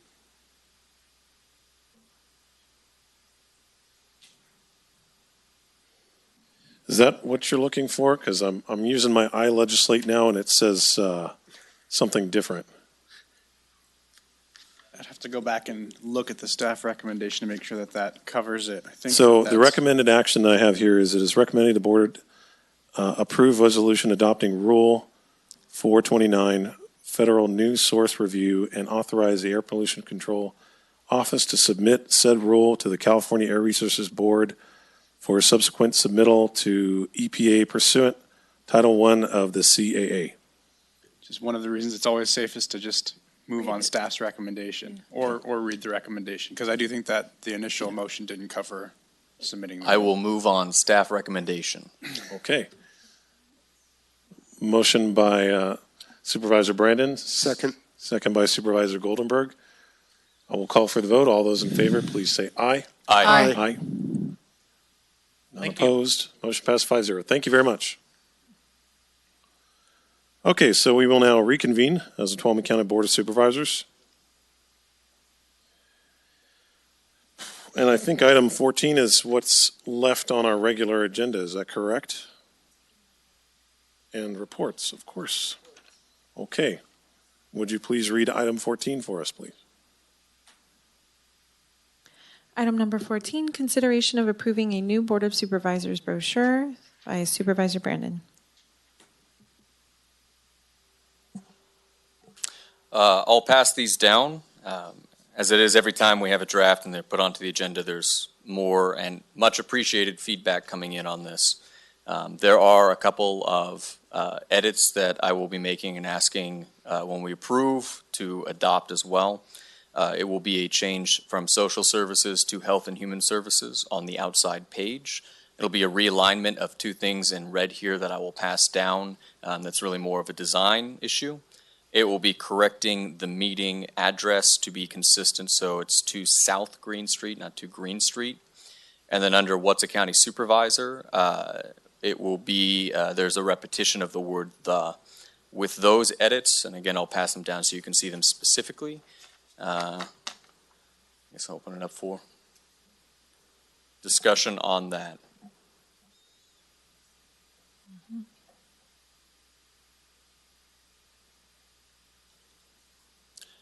I guess real quick, what this would look like, so this is printed on 8.5 by 11 right now. To include a lot more information to make this a guide for the public, this would actually be printed on an 11 by 17 page in a trifold, both sides. The goal of it is they would not only, a member of the public, know all of their elected representatives, ways to contact them, but they'd also know the different staff departments, kind of what they oversee. It answers some frequently asked questions, introduces the supervisors and the districts as well, and I think provides a little more information on the county. The goal is somebody who does not know anything about Tuolumne County or governance could take this and get some practical knowledge and be able to utilize that to better participate in our meetings.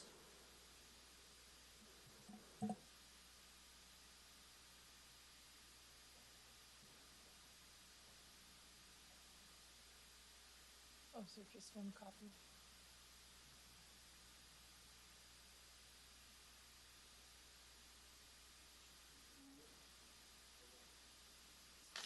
Yeah, and on that, there is a full copy of this attached, I believe, to the agenda. That's really just the red line edits there to kind of highlight those.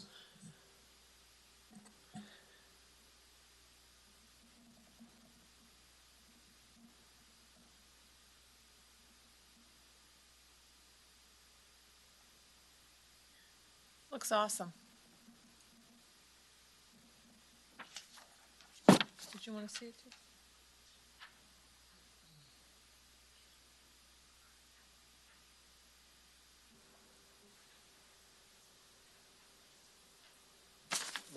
What do we need to do? One with question this? is, where is this going to be posted on? We're going to take it to all our town halls. Is it going to be Normally- posted online though? Will it be online anywhere? I think it can be. And normally these brochures, correct me if I'm wrong, Tracy, printed, and they're at the front counter, so anybody coming into these meetings. I think that with the more information this includes, it could be at any event that we're hosting with the county. I think we should post this online, could even make some of the links active maybe, and put this on social media as well, hopefully. So any place that this might be useful. I'll bring it to my drop-in Mondays in Groveland too. Cool. Yeah. The only comment I would make is on the agenda when we went to view it. I'm sure online it'll be easier to read, but I just couldn't really read it really well. It was really It's too small. tiny Zoom font, it. so that would have to be. And the size of the font would be on the paper it's supposed to be printed on, 11 point. Right, that sounds bigger, So- but wherever it's posted online, I was Yeah. just, I'm sure that will be addressed and just bringing it up since. I love the Hetch Hetchy picture, by the way.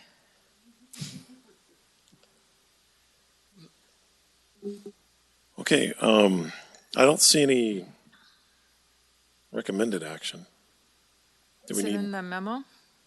to approve? Consideration of approving? Again, I'm trying out the iLegislate.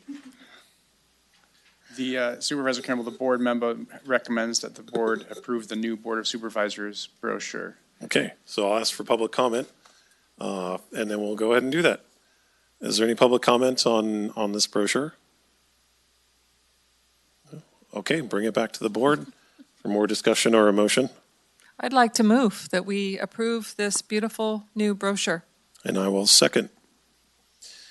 Yeah, look, I think it looks fantastic. So I'll call for the vote. There's a motion by Supervisor Half, second by Supervisor Campbell. All those in favor, please say aye. Aye. None opposed? Okay, motion passes 5-0. Thank you very much. Thank you, Jerry. So what we'll do now is we only have the one closed session since we held off the other. So what we can do now is reports, and then we'll go into closed session and then end the meeting after that point. Okay, so do you want to start CAO Riggs? No report. Okay. Reports from County Council? I would just like to report that it's my son's 5th birthday. Say happy birthday, Arlo. Great. Board Clerk? No report today, thank you. Okay. All right, so are you ready to go? Sure. Okay, because I've been punishing the people on the far end, so I figured I'd bring it into the middle. I can make my report pretty simple. Since my last report, I was on vacation in Central Oregon coast. Enjoyed my time there in 62-degree weather while it was very hot here, and stopped by Reno, Nevada area on my way home to see my son and grandson because they're moving to Arizona tomorrow. End of report. Wonderful. Supervisor Kirk? Make it short as well. Other than the regular meetings and whatnot, for those, I've been getting lots of questions about the cell tower up in Cold Springs. Yes, PG&E finally just gave it power, so now the ball's back on AT&T's court. We need them to flip the switch so the tower that was put in a year ago will be up and operating. So that's coming. Twin Heart Lake is obviously up and running with that spill, so that's been a huge benefit for the economy up there. New fire siren got up and running at Tuolumne Fire there in the township there. So we had a test run of that on Saturday. It went well. There's a few glitches. We're learning a lot from the new siren, and there'll be more to come on that. And then, who was it?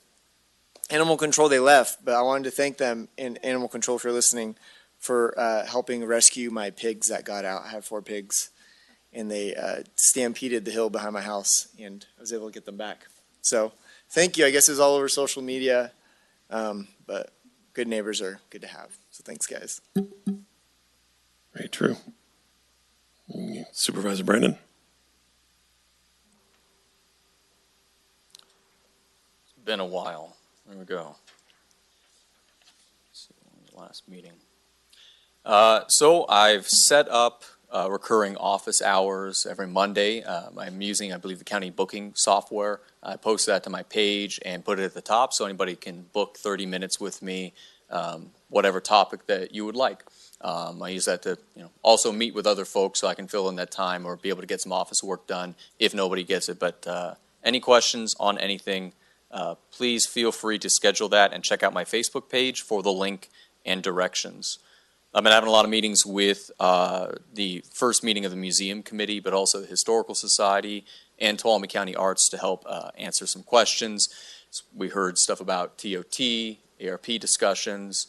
I'm also working with a local community member about the idea of potentially reestablishing some type of a music festival in Tuolumne County that I think could be a really great opportunity here. Still talking about what it would look like, but maybe a blues and jazz festival. That stuff is a huge economic driver. Just want to see that it's practical, that there are people willing to, with experience, take that on. But those have been some really exciting conversations. And discussing a little bit about a potential state grant through, it's called the RRT grant, basically for rural recreation and tourism, also has a historical, cultural element to it. $3 million through the state, and soliciting feedback on that as whether that's something that's viable or we want to pursue it, that could be applied to buildings that we'll be fixing up in the future depending on the use. So a lot of early conversations on just what the potential is there for that. As mentioned, I went out to Camp Hope a couple of times, but one of them was to deliver fire extinguishers. The residents were very grateful to have them. A lot of people, I think of Camp Hope as all just one, and many of them, they're terrified of fire coming through just as much, even clear areas and, do defensible space there. So they were very grateful to receive those as well. And it was a great chance to be able to talk to a few of them and kind of get their backstory and what they're dealing with as well. And with our nonprofit and county partners there as well. What else? We had the 4th of July event in Columbia that I was on the organizing committee for. It's kind of a transitional year. That ended up being a fantastic time. A lot of fun. Had a full-on outfit. Was packing iron for the event. All locally bought at the stores there. So it was really cool to get the costume, be a part of that. Judge the parade with Alex and the Danielle of the Parks as well, which was a lot of fun. And I got a black eye in Tuolumne, which I think some people saw probably online. I was participating in the Bull of the Woods tournament, which is the log boxing out at the Jubilee. And I ended up getting second place, I think much to everyone, including my own surprise. And they got some big guys out there, some timber sports folks. So I had a heck of a time, and I got to punch one of my campaign managers, and we hugged afterwards, and it was great. So we had a fun time with that. In addition to that, had a meeting talking about options for kind of the emergency shelter ordinance, tents, stuff like that, and what is kind of available. Had a meeting with the newly elected officers of the Homeless Advisory Committee as well. A meeting of the Tuolumne Mining District, talking about some of that. Was proud to be at and just do my little part to help with the Sonora Pride celebration in Courthouse Park, and looking into a few issues specific with Jamestown as well to get info on things like the triangle, the sidewalks, fielding a lot of constituent concerns, answering questions. That's kind of it's a difficult and dangerous issue out there. I'm hoping we'll be able to find something that helps with some of these Main Street areas that really need some type of fix-up, and some assistance there as well. There have been, I think, a few other things, but I think that covers just about everything. As always, and had a great meeting with former District 5 Supervisor Dick Pland. Also seen Carl a couple times too, and we've talked, and that's been very helpful. Talk to our predecessors and get some wisdom on that as well. To anybody who wants any more updates, I keep my Facebook regularly updated with what I'm doing. So please like my page, follow it, and if you have any questions, you can always text me, email me, shoot me a message, and if it's not fast enough, don't mind getting a reminder there. It's always appreciated.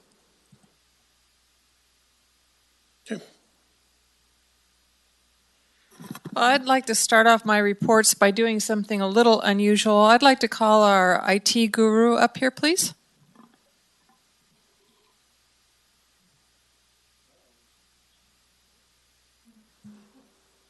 Oh, he's in trouble.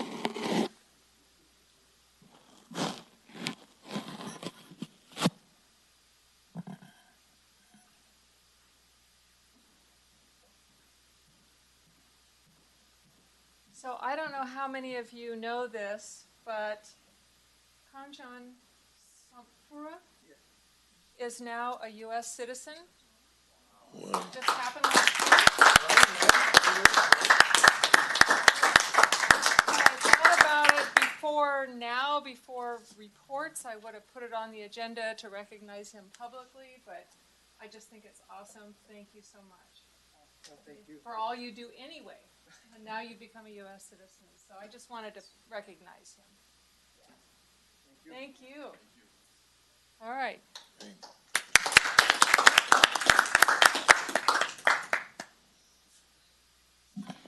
All right. I'm sorry. I've got a laundry list here. Starting off with where we left off with the last board, right after that, I went to Mono County for the very first in-person RCRC meeting that we've had since COVID. And so it was my first time to meet a lot of the RCRC representatives from the 37 counties that are rural. And it was wonderful. We had a tour of the county, and of course we had 2 days worth of meetings as well. And it's an annual event. What happens is you go to whoever is chairing. Stacy Corliss from Mono County is the chair this year. So you go to their county and learn all about their county, and also you conduct business. So it was great. So nice actually meeting. Well, we're going to be able to do that. The three of us newbies are going to be able to do that at the CSAC conference. All these people that we've been seeing online, every time that we meet.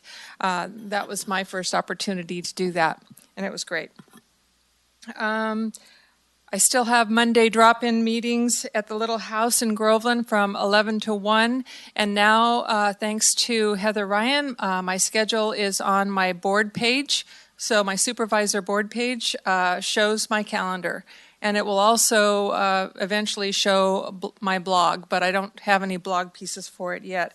So if in doubt, because there are some Mondays, usually holidays, that I'm not in Groveland, you can look and you can see where else I am at public events on that calendar.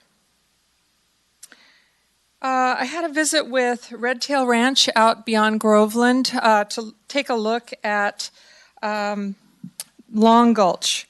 Long Gulch is part of Mother Lode Land Trust now, and it's got a lot of problems on it. Does not look like it's being maintained, so I was able to view what it looks like for myself, and I have made contact with the Mother Lode Land Trust. They're not from here, they're from another county. I'm not sure if it's Calaveras or Amador where they're located. Anyway, I've made inquiries, and we're going to get something going on this, I think, because it's not been maintained like it should. I took a windshield tour of District 4 with Public Works staff, and that was really great. No surprises, but we had some wonderful discussions, and I learned a lot about what our Public Works people actually do. And had a meeting regarding organizational responsibilities for the Groveland Resiliency Center. We're in the process of who's going to do what, who's on first, that kind of thing. So it was the very first meeting in that regard. I had a tour of the SBI facility within this last couple of weeks and a discussion on the development of their property over there in the Standard area. And they are open to selling this property to an interested developer. So if we have any contacts that are developers, affordable housing, anything, they can either use the plans that are still on the books or they can create their own new plans. But it's a beautiful piece of property. It's in a great area for infill development. So if you have any acquaintances or contacts for developers, they should be contacting SBI directly. Had a meeting and investigation into the feasibility of participating in the Emergency Connectivity Fund and the NTIA grant process with Microsoft and Cal.net partnership. I don't think that we're moving on either one of those, but it was interesting to find out. Had a meeting with Cole separately, and then Cole and Debbie Russell regarding how to proceed in resurrecting a broadband consortium because the one through ATCA is now defunct. I did take a tour of one of ATCA's programs, a Head Start and Early Head Start at their Bluebell site with Jackie Roberts. And also attended a presentation by the Six Rivers National Forest in Northern California. That's the forest that the Christmas tree that's going to the U.S. Capitol is going to come out of. And so we're discussing with local partners and how to go about rolling out this reception for the Christmas tree for 3 hours or so, potentially on November 3rd in the afternoon. Just got off the phone with Ken Allstott, whom we saw earlier today in the board meeting, and he is said that it's fine to use the fairgrounds. It's probably the only place that will fit this long tree on the trailer with the truck, and there would be no cost. So I was very happy to learn that. So we've been meeting we met again with this Homeless Citizen Advisory Committee, and we're making headway in selecting officers and approving bylaws. I think we're at least halfway through in the approval of the bylaws. And I participated in the Groveland Neighborhood Roundtable. They do this every year, usually in person. This time it was online. This was organized by the director of Camp Tawonga, Jamie, and so a lot of the partners were there. It was a good group. And the last thing I have is something that's fairly novel, and I don't know if you all have heard about or not.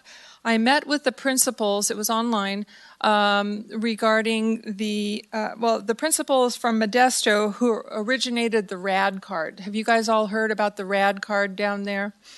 And to see how it works and how it's been working for them and how we could possibly use it here in Tuolumne County, especially thinking about the ARP funding and if there's any way of possibly providing some of that funding to help our business communities bounce back. And we're not talking about the Lowe's and the Walmarts of the world. We're talking about the mom and pop shops that really need a leg up. This program is awesome. Eric Earhart was on the call. And I think I'm hoping that we will have a presentation or something when it comes to deciding how we're going to spend that money. And so I got a good introduction to that, and I'm excited that hopefully that we'll be considering that at a future board meeting. And that's it. How'd you like the Bluebell Child Care Center? Yeah? I wish we could have 10 just like that. That would. Well, thank you very much for that. So just kind of, I guess I'll start at kind of the more community facing things. Since I've had a chance to go to some barbecue, let me think, how many barbecues have I been to? Cedar Ridge, Phoenix Lake, and then Sonora Meadows. So I've been to community barbecues in all of those areas. I was able to attend the Pride event in Courthouse Park with my family, and that was really phenomenal to see. You know, I just can't imagine that happening just 10 years ago in this county, that and to see so much love and compassion being shared in such a public way was really gratifying, and it makes me feel like our community is moving in the right direction. I also got to tour the air attack base. We have some new resources there. Big old friggin' helicopter.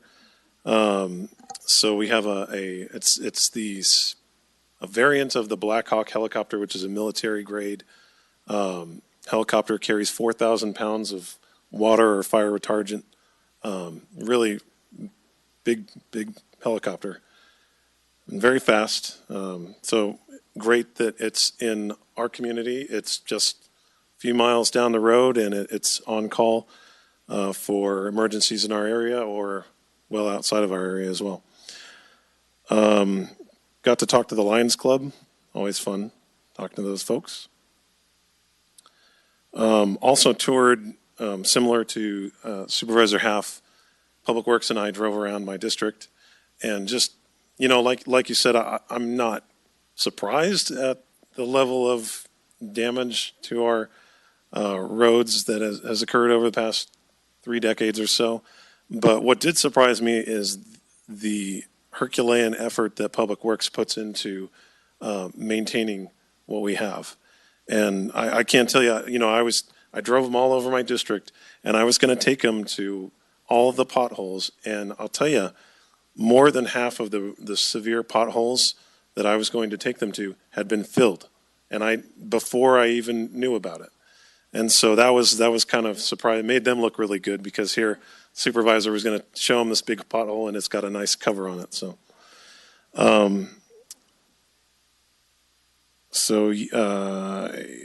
okay. So I did want to talk about the Board of Forestry.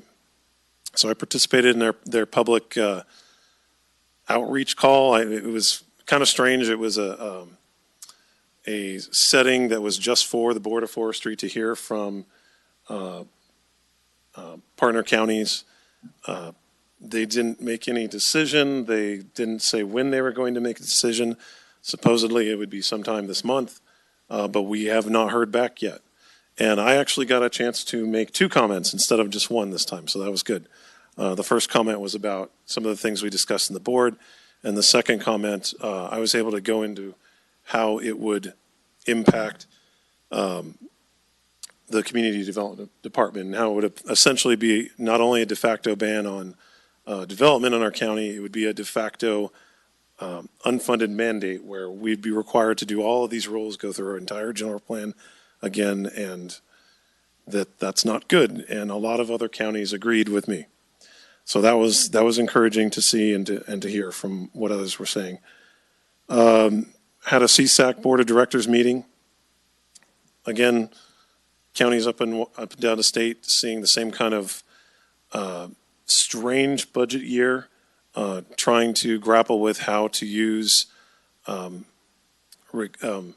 rescue funds. Some counties, I mean, you have the wide extremes. Some are focusing on putting all the money back into the community in the form of, you know, business loans, even direct checks to people under a certain income, just cutting them a check. And then others are putting a lot of that money into salaries and other elements within the county organization. So there's every single county is doing something different. Central Sierra Economic Development District, we're looking at adding Mono County to the Central Sierra Economic Development District. So that was what we discussed in that meeting, and they seem real eager to join, and we're happy to have them.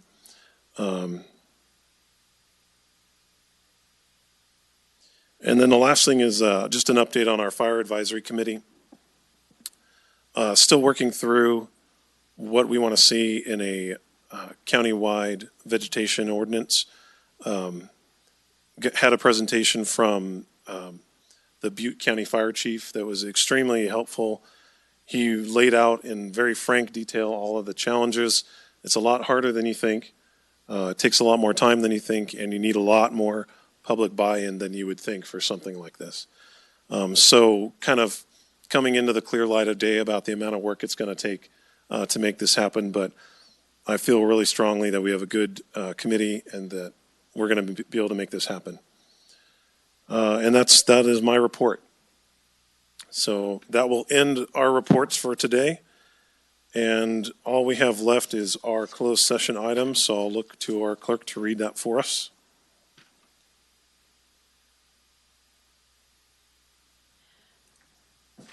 Item number 13, closed session. Conference with real property negotiators Tracy Riggs, County Administrator, and Eric Earhart, Assistant County Administrator, under Authority of Government Code Section 54956.8, Standard Park 18500, Standard Road, Sonora, California, APN 097-13 0-009-00 to discuss price and terms of payment. Negotiating parties, Brandon Meyer, President, Youth Sports Foundation of Tuolumne County, YSF. Okay, and do we anticipate a report out on this? No, we do not. Okay, do not anticipate a report out, so we will go into closed session. Thank you very much, everyone.